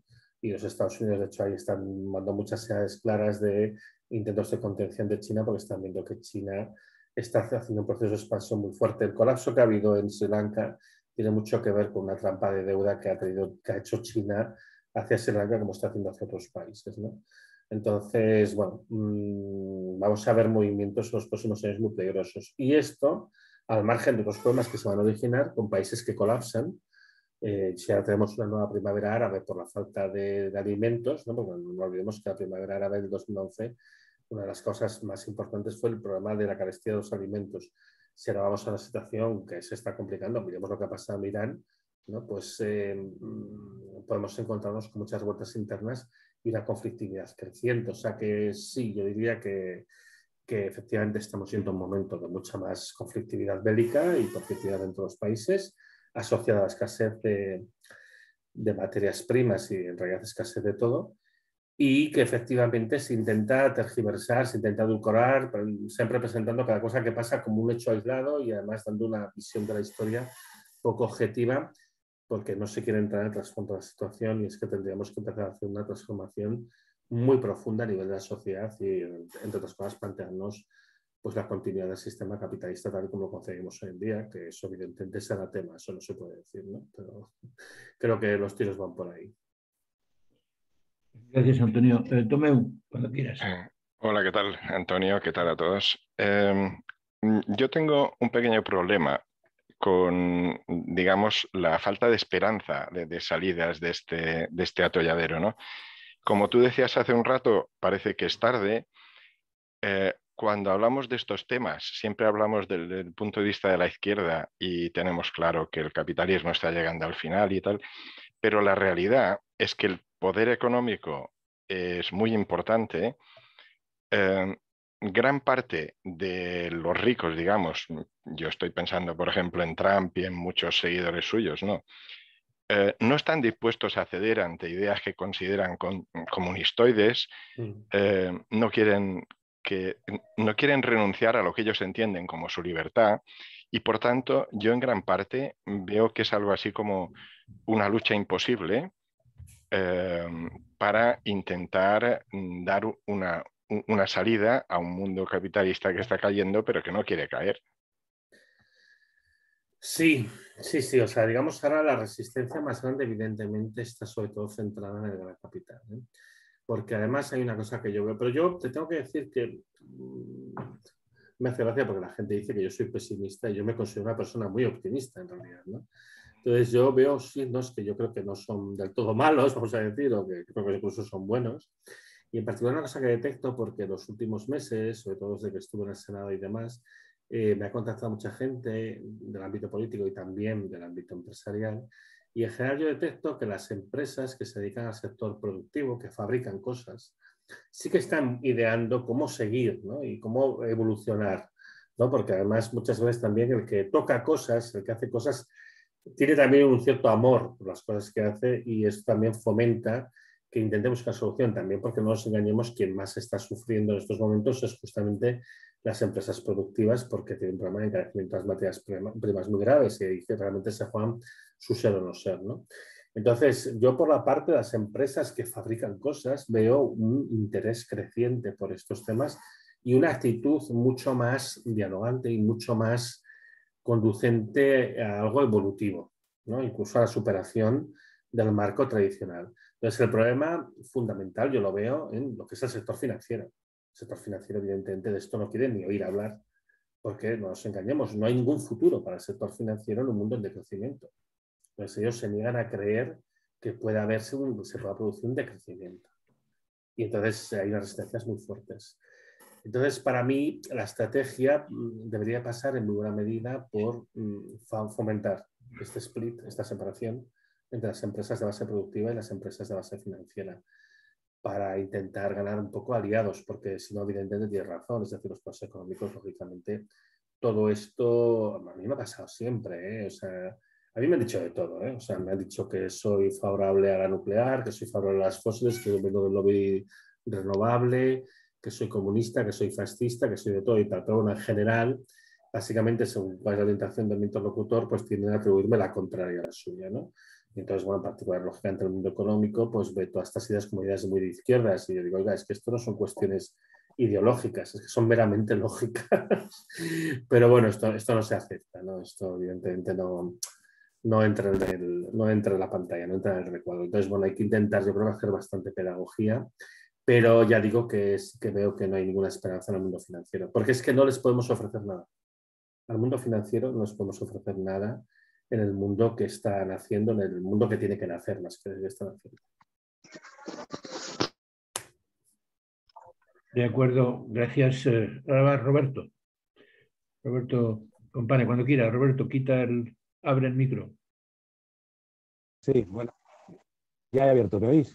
Sí, ¿no? Sí, adelante. ¿Me escucháis? Sí, vale. Bueno, gracias, Antonio. Y bueno, quería preguntarte por el tema que has dicho de que los estudios los que comentaban que $120 era el límite para que la economía en recesión. Y claro, como durante tantos años nos han dicho, por ejemplo, que el 90%, según Reinhardt y Rogoff, era el límite de nuestra deuda y llevamos ya un montón de años viviendo por encima del 90%. ¿Qué opinas de que realmente, bueno, pues imagínate que sube a 150, 200, 250? Bueno, al final el dinero se gasta en unas cosas o en otras. Entonces, al final resulta que la energía se tiene que consumir el 50% de nuestro presupuesto de todo, desde las familias hasta los gobiernos, pues es otra forma de ver el mundo. ¿Ves que eso realmente podría extender el tema de la vida de esta economía basada en combustibles fósiles 100 años más? No, es que esto, claro, si uno lo mira desde el punto de vista monetario, evidentemente puede concebir lo que tú dices, ¿no? Y es algo razonable. Pero cuando lo miras desde el punto de vista energético te das cuenta de que no, porque aquí lo que se produce es un fenómeno que se llama de horizontes que retroceden. El análisis que hizo el profesor James Hamilton de la Universidad de California en San Diego, que lo presentó en los congresos de Estados Unidos y que es un poco la base de esta idea de no pasar de los 120, lo que muestra es que cuando tú rebasas esos límites se produce un proceso de encarecimiento en espiral, en el siguiente sentido. Si tú rebasas ese límite, lo que estás haciendo es que se encarece toda la actividad productiva, o sea, los costes de energía, al trasladarse a los costes de actividad productiva, produce un efecto de retroalimentación en la propia estación de energía. Es decir, por ejemplo, se hace más caro el acero que tú utilizas para las tuberías, que utilizas en la extracción, etcétera, etcétera, y luego el transporte de los combustibles que se producen, etcétera, etcétera. Entonces, entras en un bucle de retroalimentación positivo sin limitaciones. Con lo cual, el momento que tú pasas de ese punto, lo que tienes es un proceso de espiralamiento, de que la energía haría que los costes económicos subieran indefinidamente hasta un punto de ruptura. Vale, entonces, realmente esto no es posible. Esto en términos energéticos es más sencillo de ver porque tú lo que tienes es lo que se llama la tasa de retorno energético, que es un cociente entre la energía que se consume para producir energía y la que realmente se ha producido, ¿vale? Y entonces, cuando empieces a bajar de un cierto nivel de balance, lo que tú ves es que como la energía al final es trabajo útil y tú al final, da igual cuánto dinero pongas, alguien tiene que hacer el trabajo, pero las cosas hay que hacerlas. Es físicamente, por ejemplo, pues viene un albañil y construye una casa, que eso tiene que pasar, ¿no? Y todo eso implica un consumo de energía. Cuando tus rendimientos bajan demasiado, que es lo que sucede cuando los precios llegan a estos umbrales, como el umbral de Hamilton, entonces lo que te sucede es que te das cuenta de que no lo puedes hacer todo, porque no te llega energía. Físicamente eso no es un tema económico, es un tema de físicamente no lo puedes hacer. Es como si tú dices, quiero construir 10 hospitales, pero me llegan ladrillos solamente para 8. Entonces es igual cuánto dinero quieras poner. Si tú no tienes los ladrillos, no los tienes, no lo puedes hacer. Si no tienes la energía, no la tienes, no lo puedes hacer. Hay una imposibilidad física por más dinero que quieras imprimir, ¿no? Y en el fondo la cuestión está aquí. La cuestión está en que llegas a un límite de viabilidad energética. Ni siquiera es de rentabilidad, es de viabilidad, es de que sea posible hacerlo, ¿no? Entonces chocas contra un muro de imposibilidad física. Por ese motivo, no es simplemente una cuestión de decir, es que la fracción de la renta disponible que se va a destinar al consumo de energía va a crecer y esto puede entrar simplemente en una espiral decrecentista de que los precios cada vez son más altos y demás. La fracción de lo que se destina a la energía y a las actividades relacionadas con ella efectivamente crece, pero sin que eso suponga un crecimiento en espiral del precio, porque el precio realmente está topado simplemente por estas limitaciones que impone el mundo físico. Entonces, una sociedad en la cual la tasa de retorno energético va decreciendo, lo que vas teniendo es que cada vez menos personas tienen acceso a la energía y de los costes de la energía para la mayoría van suponiendo una fracción mayor de su renta disponible. Eso sí que pasa. Entonces, pero no es una subida directa y lineal del precio. Más que producirse una situación de inflación desbocada, lo que se produce es una devaluación interna descontrolada. La gente cada vez tiene menos poder adquisitivo. No nos engañemos porque además esto también en el fondo lo que interesa al capital. Al capital lo último que le interesa es la inflación, porque eso lo que hace es devaluar los capitales acumulados, ¿no? Entonces lo que interesa en realidad es que lo que se produzca es que la gente se pueda permitir menos. O sea, la situación típica de una situación de escasez como la que vamos no es una en la cual los supermercados están desabastecidos, sino es una en la que los supermercados están llenos, pero la gente no puede comprar en ellos. ¿Vale? Esto, por ejemplo, es como se está resolviendo el problema que tenían en el Reino Unido. Sabéis que el Reino Unido a principios del año, a finales del año pasado, se encontraba en una situación de desabastecimiento de los supermercados.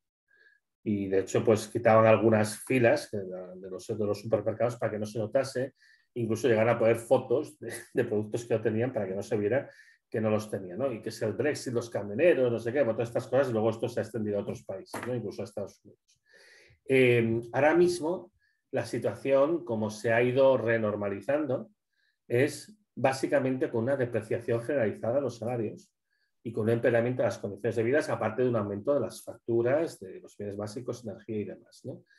Entonces, ahora mismo, por ejemplo, en el Reino Unido, son una encuesta reciente, 1 de cada 8 británicos, bueno, unos 8 millones de británicos, reconocen que todos los días se saltan alguna comida porque no se pueden permitir pagarla. Entonces, esto para mí es más eso, un proceso de devaluación interna, porque tú miras la inflación y es importante, igual que lo es en España y en otros países, pero no es tan importante como para justificar eso. Y es porque realmente el mecanismo de compensación el mecanismo de compensación es más la devaluación interna que un proceso de espiral inflacionaria. Se podría decir que por desgracia, porque una espiral inflacionaria puede ser malo, pero en ese sentido es más equitativa, es más democrático. Un proceso de devaluación interna básicamente pues afecta más a quien afecta. Bueno, en fin.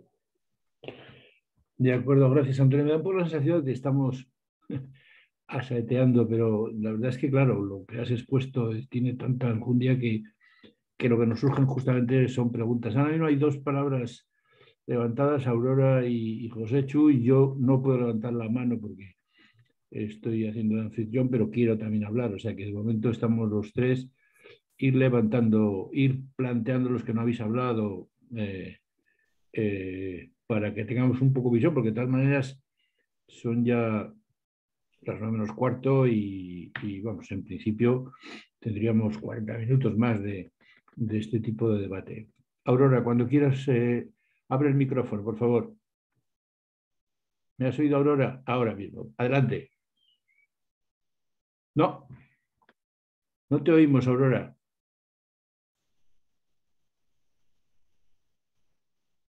A ver.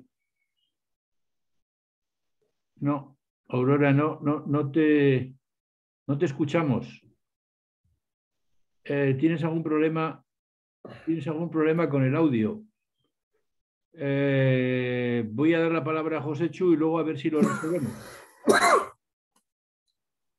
Joséchu, habla tú porque Aurora no conseguimos escucharla. Sí, bueno, primero, Antonio nos ha dado muchos datos para describir el catastrófico escenario al que nos dirigimos. Sin embargo, cuando hablando de las conclusiones, pues vamos, ha dado unas cuantas ideas generales, pero no con la misma profusión de datos.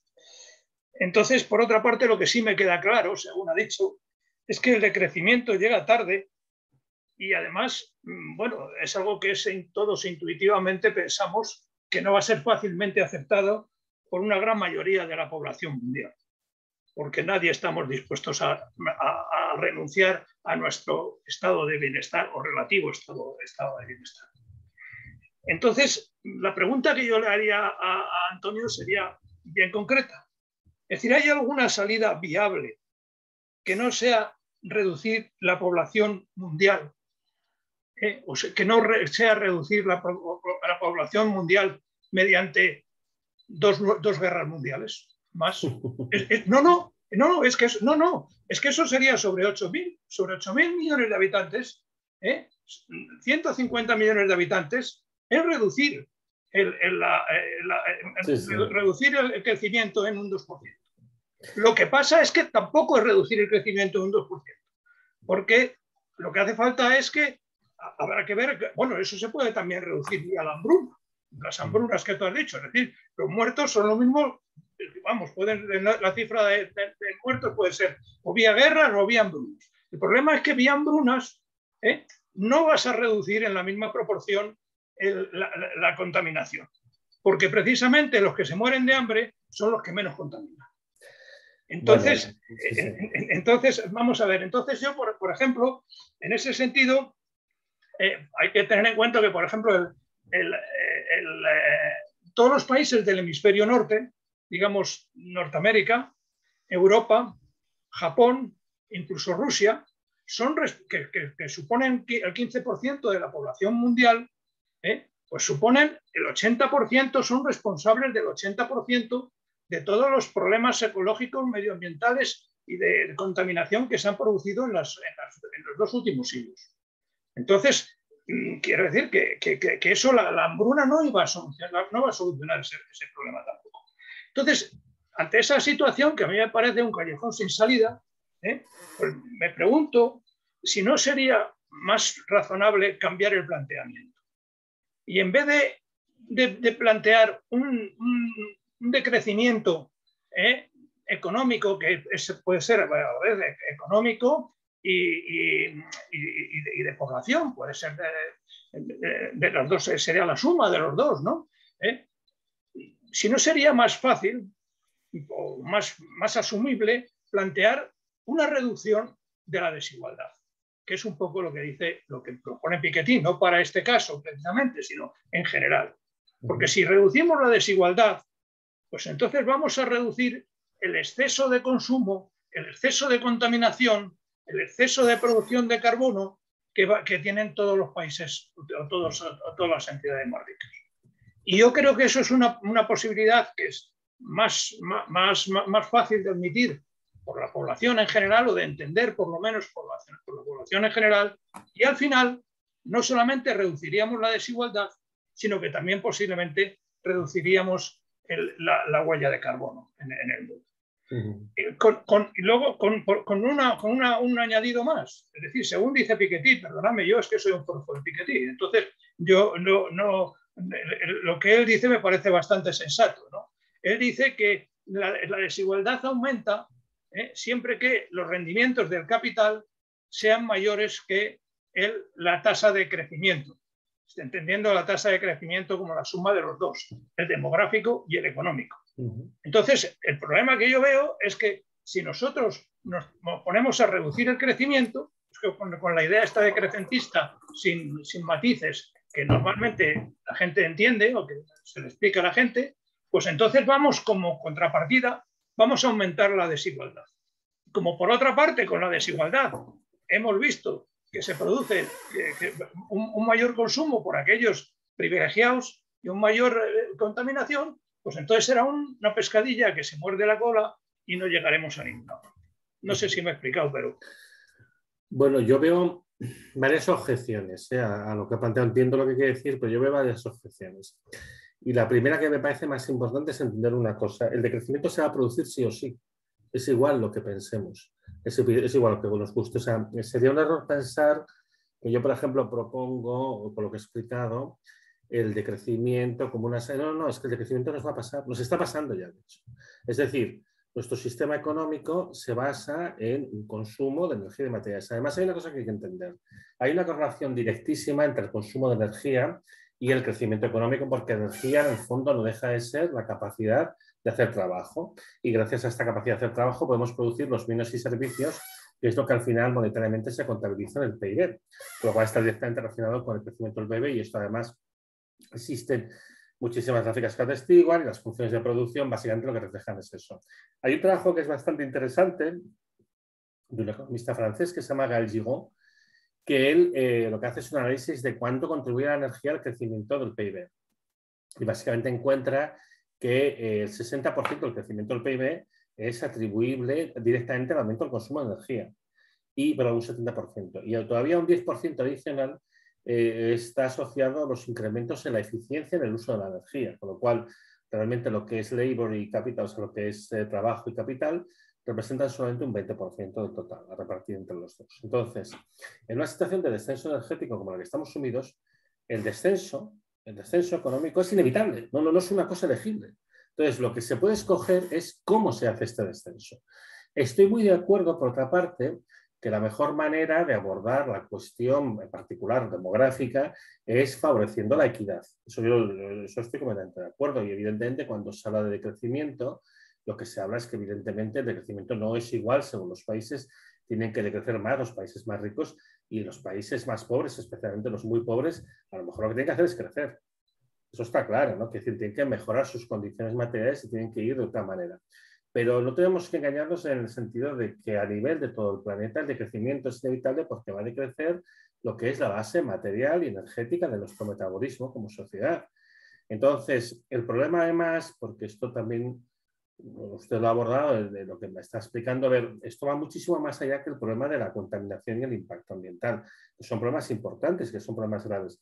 Pues que esto va más allá. No estamos hablando de las salidas del sistema, de los residuos que generan el sistema. Sobre todo, mi exposición, lo que me he centrado es las entradas al sistema. Y es lo que ahora mismo está en compromiso, lo que entra. Entonces, va a entrar cada vez menos en el sistema, ¿no? En cuanto al tema, de todo caso, de la repartición y demás, tenemos que convenir que, a ver, aparte de que evidentemente puede haber un problema con la población o no, pero cuando hablamos de los problemas de población tenemos que tener en cuenta que, por ejemplo, una manera de resolver los problemas del mundo es si eliminásemos los 500 millones de personas, los 800 millones de personas que vivimos entre Estados Unidos y Europa, de repente para el resto les quedaría como para muchos años de vivir bastante mejor, porque nosotros consumimos desproporcionadamente muchísimo más que el resto del mundo, ¿no? Entonces, claro, puestos a plantearse si sobra gente o no, quizá, pues los primeros que sobramos en realidad somos nosotros, ¿no?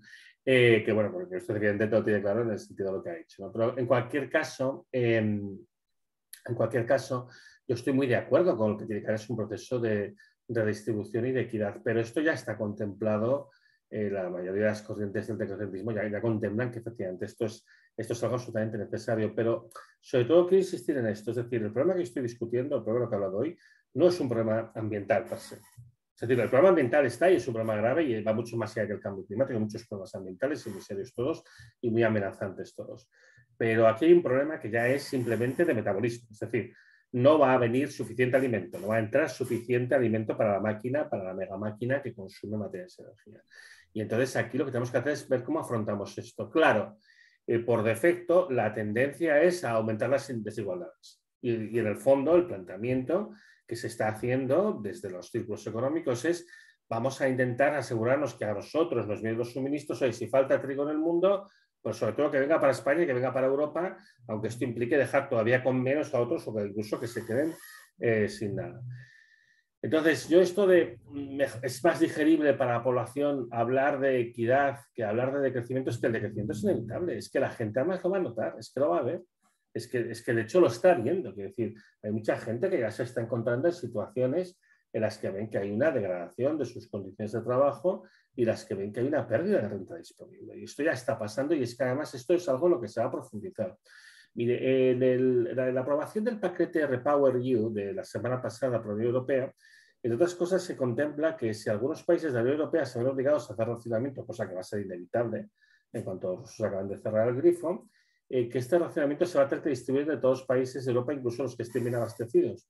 Y eso, por cierto, va por España, porque España no tiene problemas de abastecimiento ni de gas ni de diésel. Pero lo que va a pasar es que se nos va a imponer un racionamiento y todo lo que liberemos va a ser para que vayan, vamos a hablar de tipo de solidaridad, a nuestros vecinos del norte, que son los que más problemas van a tener. Bueno, en esas condiciones va a ser muy difícil no decirle a la gente que está en una situación de decrecimiento, porque es que la va a tener, es que va a haber un decrecimiento material. Es que esto es un hecho y además es un hecho ineludible. Pero es que además no solo es un hecho ineludible, es que es un hecho que va a irse agravando a lo largo de los próximos años y las próximas décadas por razones que son meramente físicas. Esto no es algo optativo ni lo vamos a poder cambiar. Entonces, ¿cómo se comunica mejor esto? Mire, yo soy físico, yo tampoco tengo las mejores maneras de comunicar, no lo sé. Yo no sé cómo se comunica mejor y cuál es la mejor estrategia comunicativa. pero tampoco creo que vayamos a poder eludir el tema, porque es que es algo que va a estar visible encima de la mesa, ¿no? Y de hecho, yo como digo, ya se empieza a manifestar.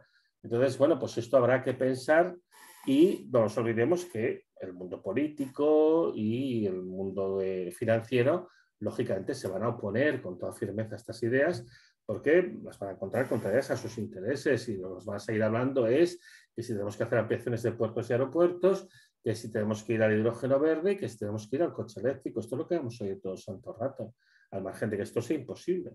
Entonces, para mí, me parece mayor amenaza esto, me parece mayor amenaza esta desconexión de la realidad factual física de los hechos, que no el tema de cómo podemos plantear el debate, que en todo caso es importante, ¿eh? Yo estoy de acuerdo que es importante y las maneras de comunicar y de transmitir son fundamentales y habrá que encontrar cuál es la mejor, ¿no?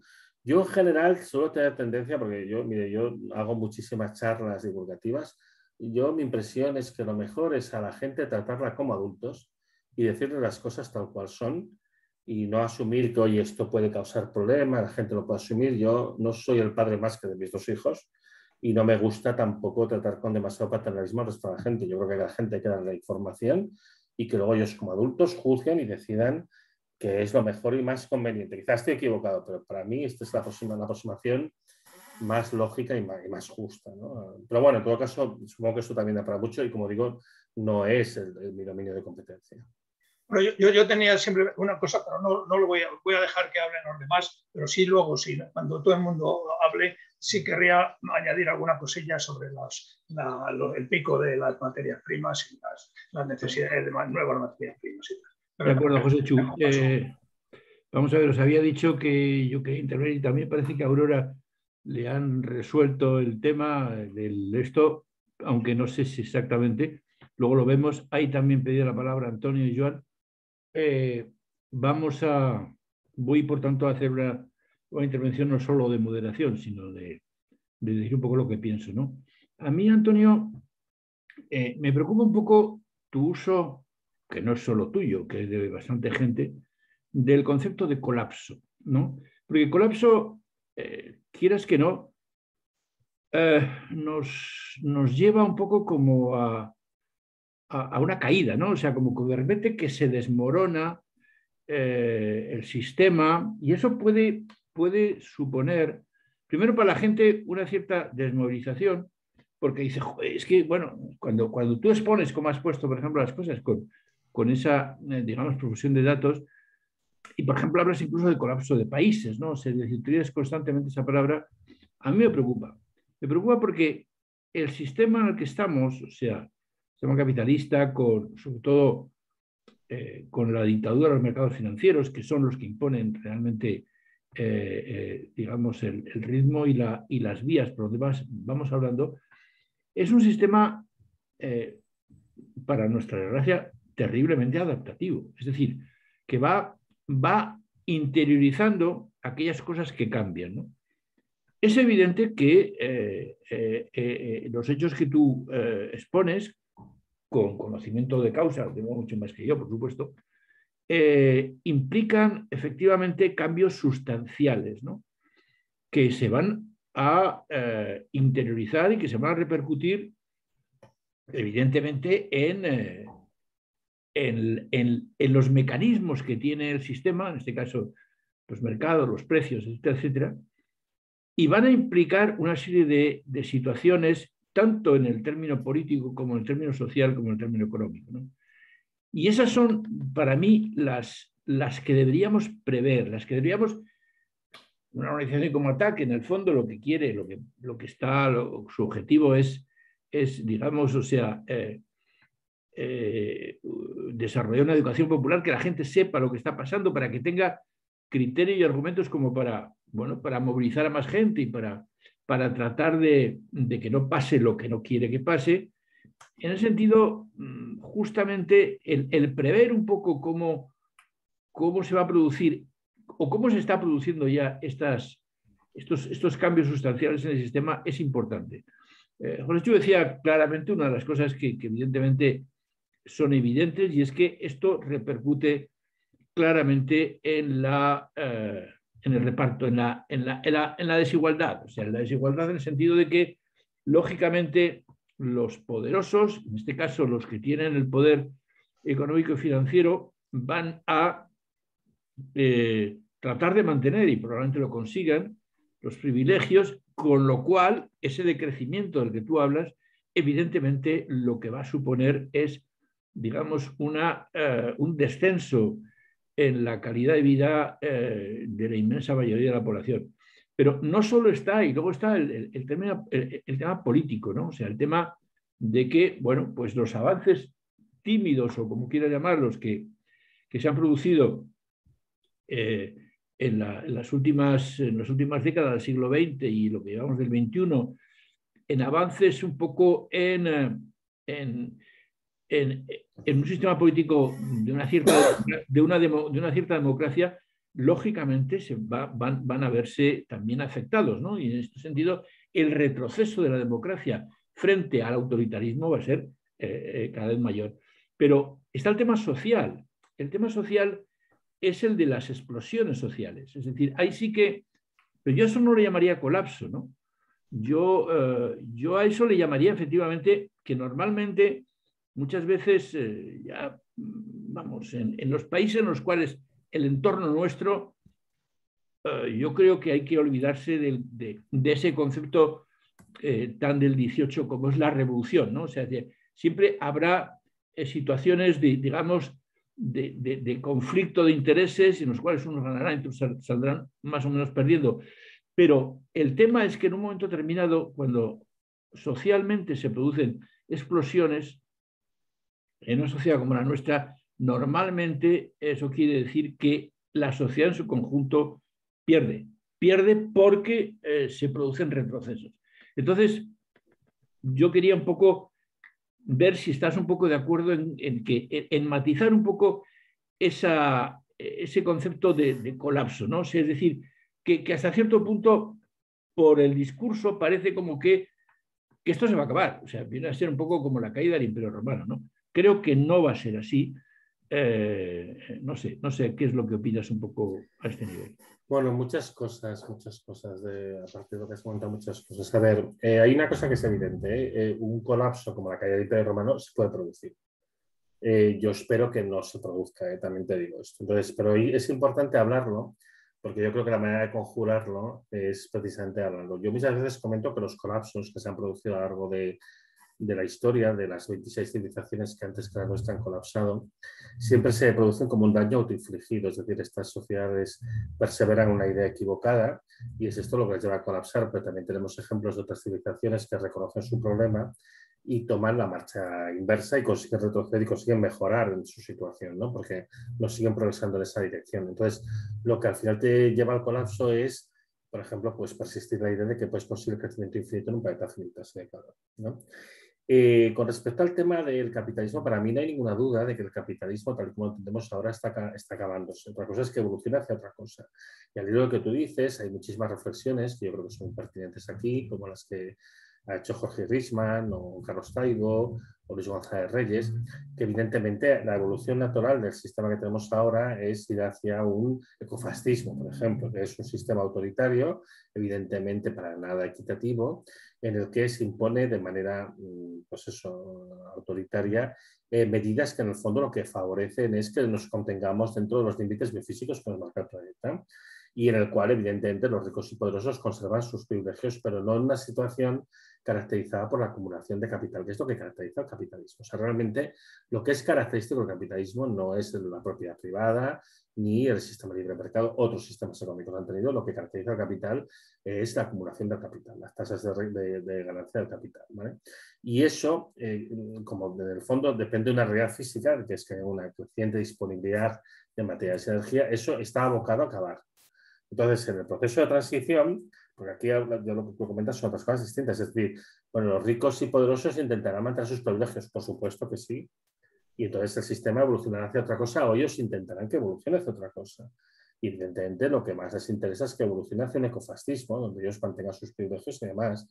Otra posibilidad, obviamente, es que vayamos a un sistema neofeudal, que es peor, que algunos señores de la guerra, que son los que impongan sus derechos, bueno,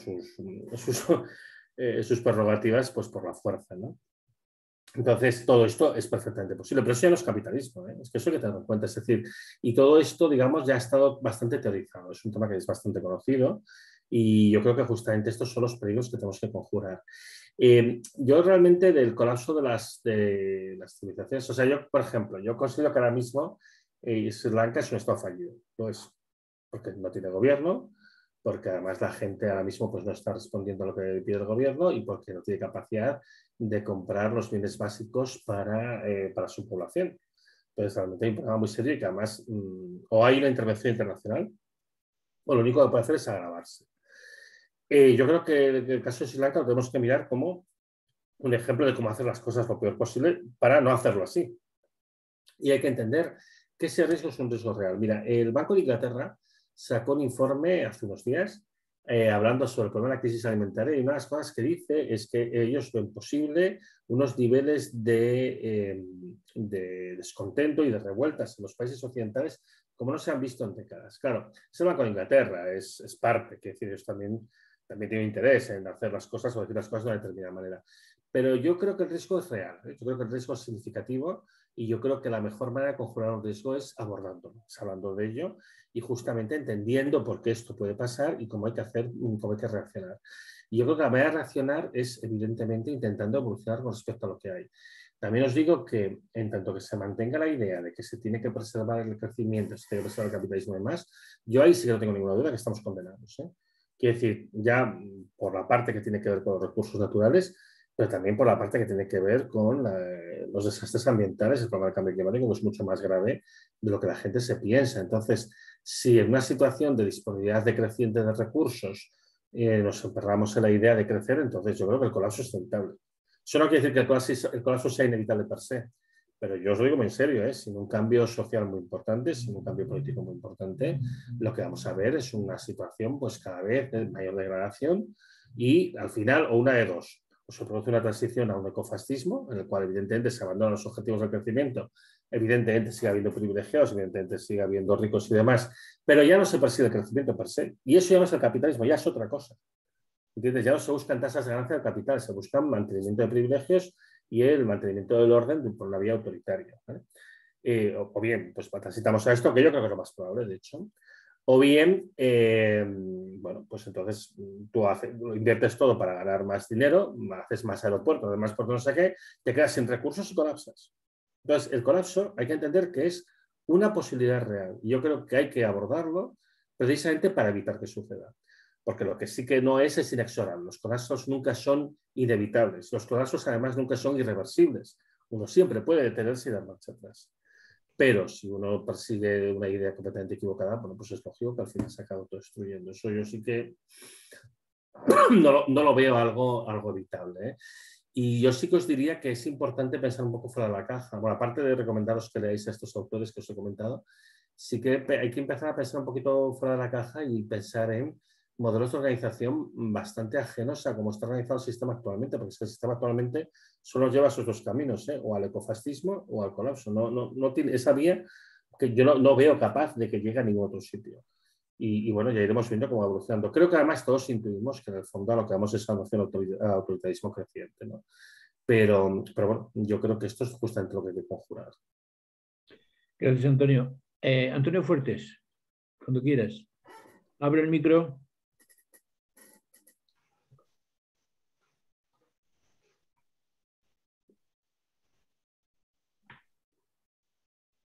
Sí, bueno, yo estoy bastante de acuerdo con la línea que señala Antonio Turiel, de dos posibilidades, el ecofascismo y el colapso. Ya lo he estado hablando con otras personas anteriormente y es triste, pero la verdad es así. Yo creo que bueno, estamos en un contexto en el cual opinamos, porque estamos en una democracia avanzada, llevamos mucho tiempo de estado de bienestar, nuestro medio natural, nuestra agua de la pecera ha sido siempre el sistema de bienestar, la paz, etcétera, pero esto no ha sido nunca así, y no ha sido nunca así, y en otros países lo han podido sufrir en sus carnes. ante los imperialismos en muchos sitios después de la Segunda Guerra Mundial, pero es que nosotros lo hemos sufrido en diversas guerras, la guerra española, 2 guerras mundiales, etc. Los colapsos existen y a veces es en forma de guerra porque no hay otra forma de solucionar las cosas, ¿no? Entonces, bueno, yo creo que también esto es consecuencia, también la falta de salidas es consecuencia de un poco los que nos movemos en los ámbitos científicos, de la razón, de la ilustración. También hemos sufrido un colapso muy grande con aquello de la falta de las ideologías, la falta del discurso. Habíamos llegado a una situación en que el liberalismo lo iba a solucionar todo cuando no es así. Hemos visto que estamos en una fase postmodernista muy compleja, tanto a muchos niveles, muy confusa. Y yo es uno de los temas que quería tratar desde el punto de vista de ATAC.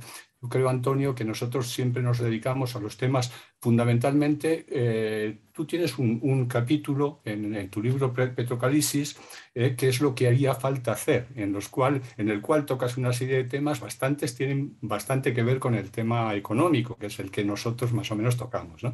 Entonces sí que nos interesaría, por lo menos a mí me interesaría, yo creo que en general a todos los compañeros que hay aquí también, porque nos dedicamos a estas cosas, es saber desde el punto de vista tanto fiscal como financiero, como monetario, cómo podemos reforzar una teoría.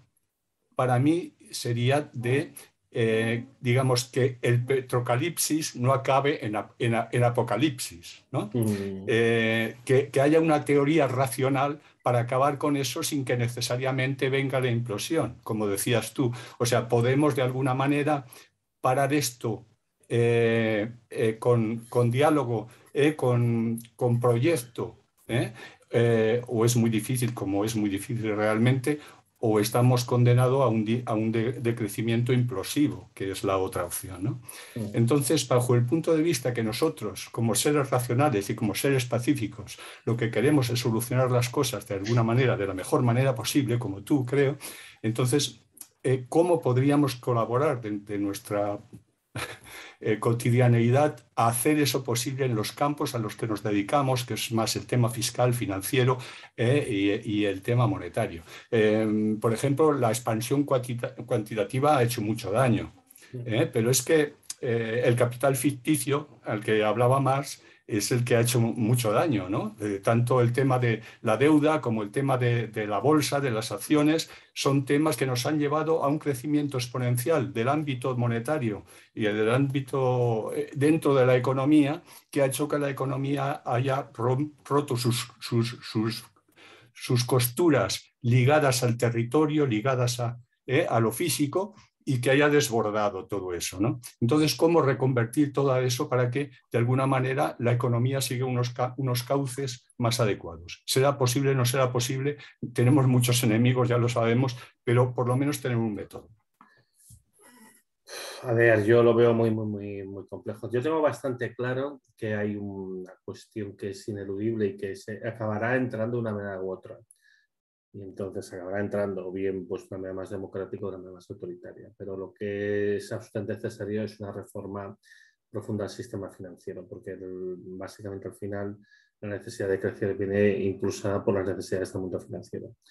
Entonces, en ese sentido, yo creo que la idea esta del mantenimiento de las tasas de ganancia de capital, del interés compuesto y demás, yo lo veo que no se va a mantener. Y esto va a tener que cambiar y va a tener que cambiar de una manera radical. Para mí, la manera ideal de hacerlo es que hubiera un banco de inversiones público que decidiese cuáles son los proyectos de interés y que la manera de, digamos, de recuperar el crédito no fuese una manera crecentista. Posiblemente pues, sería sin interés o con un interés muy bajo, en función de la utilidad social de los proyectos y demás, ¿no? Pero no estamos aquí. Luego, en cuanto al tema de la gestión de la masa monetaria, esto para mí es un tema que me desborda por completo. No, yo tengo claro que las medidas de alivio cuantitativo, pues obviamente son muy destructivas y al final, en el fondo, lo que implican es que hay o bien hay una destrucción de los ahorros, o bien, que es más de lo que ha pasado, es que acaba habiendo un proceso de endosamiento de la deuda pública a la privada a través de la colaboración de los gobiernos con los bancos centrales, ¿no? Típicas operaciones acordeón y demás para conseguir al final pues, toda la deuda privada se acaba convirtiendo en deuda pública y al final pues se acaba convirtiendo en un mecanismo también extractivista de las rentas sobre los bienes públicos. No tenemos que mirarnos a una cosa, que decir justamente como no hay oportunidades para mantener las tasas históricas de ganancia del capital, lo que se está produciendo es que lo que hacen los capitales es ordeñar al Estado y ordeñar a los trabajadores. Al Estado lo ordeñan básicamente vía el proceso de endosamiento de deuda pública y los procesos de privatización, además del chantaje que lo obligan, para hacer otro proceso que es el de la devaluación interna, que es esencialmente pues, una degradación de las condiciones materiales de los trabajadores, para que básicamente pues, tengan de manera directa pues, una renta disponible menor, ¿no? Eso también se sabe, por cierto, que son las grandes contradicciones del capital, porque los trabajadores además son consumidores, con lo cual si disponen de menos renta, al final van a acabar consumiendo menos. Pero no olvidemos que en este momento la estructura capitalista está dominada por el mundo financiero. Y el mundo financiero vive completamente ajeno a la realidad física del mundo y no le importa. Y de hecho, como he dicho antes, hay una desconexión fuerte entre el mundo productivista y el mundo financiero. Entonces, para mí está claro que donde tendréis que incidir más y tendréis que aterrizar más es básicamente la superación del marco financiero actual. Eso me parece que es una cuestión que es clave. Y luego, bueno, pues en cuanto a la estructura monetaria, y sí que os digo que yo realmente no sé, no sé exactamente cuál es el marco monetario más idóneo para hacer frente a esto. En lo que sí que tengo las ideas más claras es en cuanto al tema de qué es aquello que es prioritario salvaguardar de cara a mantener la integridad de la sociedad, ¿no? Y yo un punto que a mí me obsesiona y el que incido mucho últimamente es el tema de los alimentos, porque estamos viendo que los alimentos es lo que más se está resintiendo en la crisis actual.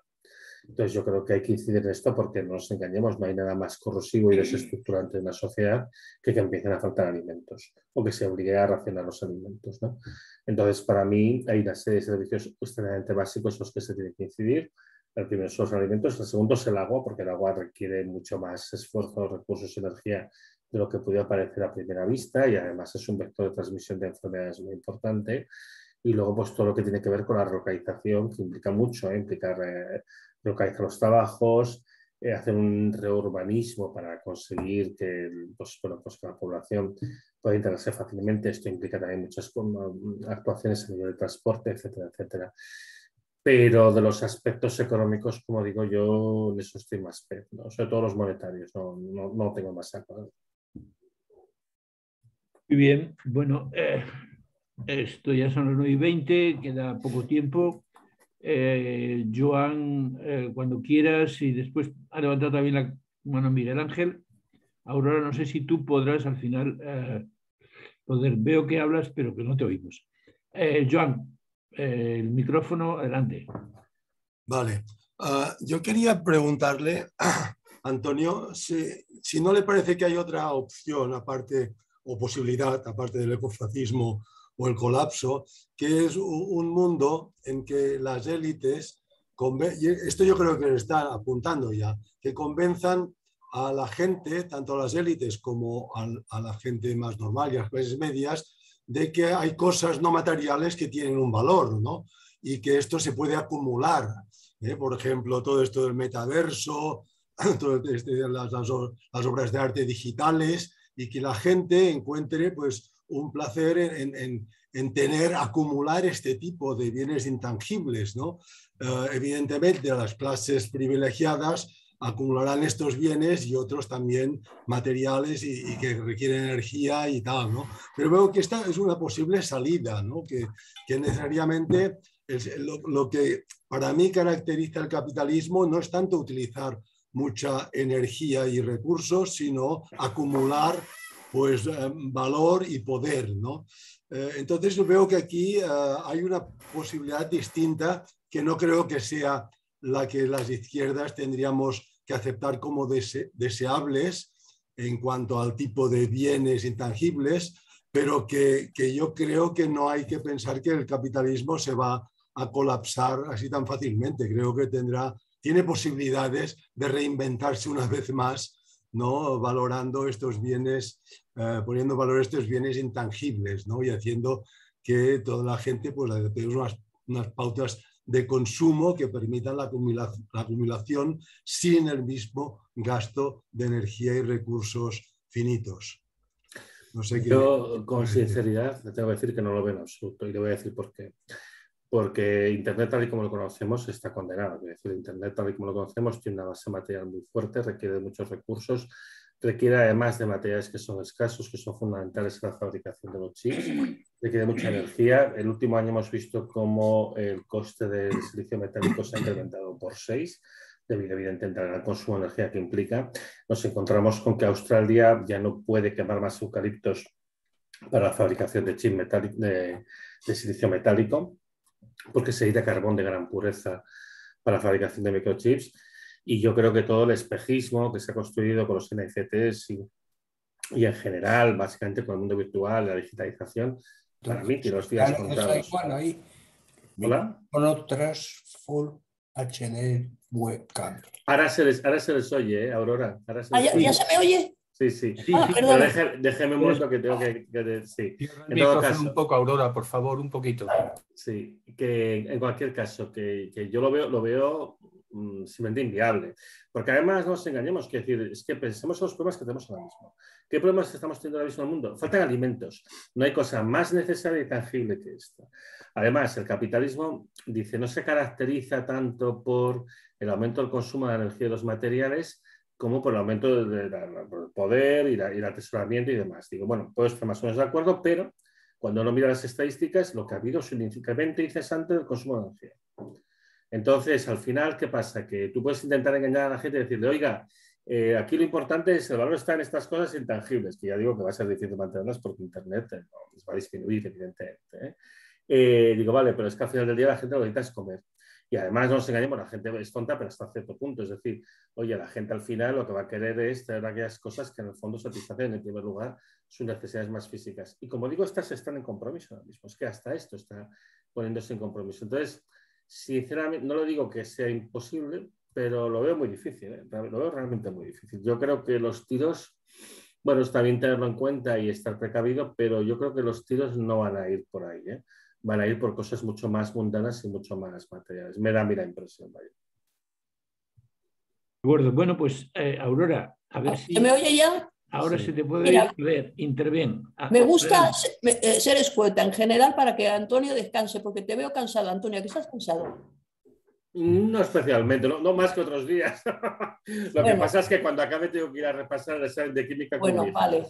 Y luego otra vez felicitarte por lo pedagogo que eres, que has hecho que nos volquemos en el tema de la escasez de recursos, que es básico y se estaban pensando en el cambio climático y la gente se había olvidado de la escasez de recursos. O sea que eso ha sido una orientación magnífica.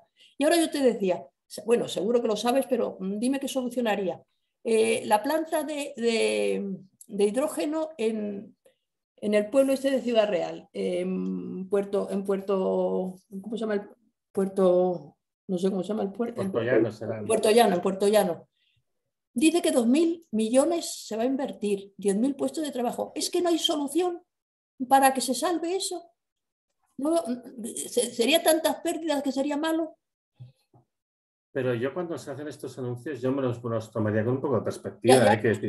Ya hay un en principio de desarrollo del plan, se ve ahí. Sí, pero ¿y cuántas veces hemos visto cosas semejantes? Y van a desarrollar no sé cuántas minas, y van a desarrollar no sé cuántas, o sea, plantas piloto de muchas cosas, hay mismo en España unas cuantas. Yo todo esto lo veo difícil de llevar a cabo, es decir, y además no nos engañemos, pero no nos ha habido comprobado en todos estos proyectos. Todos estos proyectos que proliferan ahora crecen al calor de los fondos Next Generation, de las subvenciones que vienen de Europa. Sin eso no se haría, la cual cosa demuestra que nadie está realmente dispuesto a arriesgar su propio dinero porque no tienen nada clara la rentabilidad de estas cosas. Entonces yo sinceramente todo esto me lo tomaría con un poco de escepticismo, sobre todo porque, como digo, es que el gran problema que tenemos con el hidrógeno es su escasa rentabilidad. ¿Se va a hacer hidrógeno? Sí. ¿Tiene su nicho de ocupación, de utilizaciones? Sí. Hay ciertas cosas para las cuales producir hidrógeno, aunque sea más caro, puede ser útil y puede ser interesante. Para camiones, para barcos, etc. Pero para esto no, justamente para eso no. Justamente para camiones, barcos, es para lo que no se va a poder generalizar. Para lo que sí, para la producción de fertilizantes, para usos químicos y en procesos de alta temperatura, por ejemplo, para la fabricación de ladrillos, de vidrio, de cerámica. Para estas cosas tiene su hueco. Siendo más caro que el gas natural, pues que el gas natural al final pues no será una alternativa. pero para el otro no. Entonces, bueno, vamos a ver, es decir, no todos podrán subsistir. Vamos a ver cuando lleguemos a la realidad y sobre todo sin el calor de las subvenciones, que son las que están permitiendo que se haga lo que se está haciendo, ¿no? Bueno, pues nada, pues muchas gracias por todo, ¿eh? De acuerdo. Miguel Ángel, levanta la mano, querías intervenir y luego, unos minutitos, José Chu quería tocar un poco algunos temas concretos de los datos que ha dado Antonio. O sea que Miguel Ángel, adelante. Yo voy a ser muy breve. Antonio, la situación tan conflictiva que has descrito, bueno, esto en la historia del hombre por regla general se ha resuelto por la tremenda. Bien, nuestra labor consiste en intentar encontrar una solución paulatina y habrá que esperar en ello. Pero mi pregunta es la siguiente. Has dicho que en tus tratos has encontrado que las empresas productoras son más proclives a esta problemática, más que las empresas financieras. Bien, me entraría la duda de si en esa proclividad se entran las empresas que fabrican energía. Y segundo, lo siguiente, no puedo concebir que esto que tú lo has exhibido como hechos no lo tengan en consideración las empresas financieras.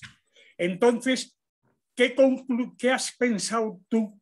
Porque tampoco puedo concebir que las empresas financieras no estén pensando en una solución para esta situación. Entonces, ¿qué pasa? ¿Que estás pensando que las empresas financieras están esperando una guerra o un fascismo? En realidad sí, lo segundo más bien. A ver, hay muchas cosas aquí. A ver, varias cosas. Las empresas que... No hay empresas realmente que fabriquen energía. La energía se toma del medio, no se puede fabricar. O sea, tienes una fuente de energía o no la tienes, ¿no? Las energéticas están evolucionando pero a otro ritmo. Yo, por ejemplo, Repsol, los movimientos que ellos hacen, veo claramente que son movimientos muy adaptativos para la situación en la que vamos. Por ejemplo, esto que he explicado al principio, de disminuir su inversión en la búsqueda y puesta a explotación de los yacimientos, pero también, por ejemplo, que la refinería de Tarragona han puesto un módulo para fabricar, o están invirtiendo en un módulo para fabricar bioplásticos, que es plásticos que se producirán a partir de materia vegetal. Todas estas cosas indican que realmente van en la dirección de adaptarse, ¿no? O sea, claro, eso lógicamente no se aproxima a mí porque yo soy una persona muy señalada, ¿eh? Se aproxima a otro tipo de empresas.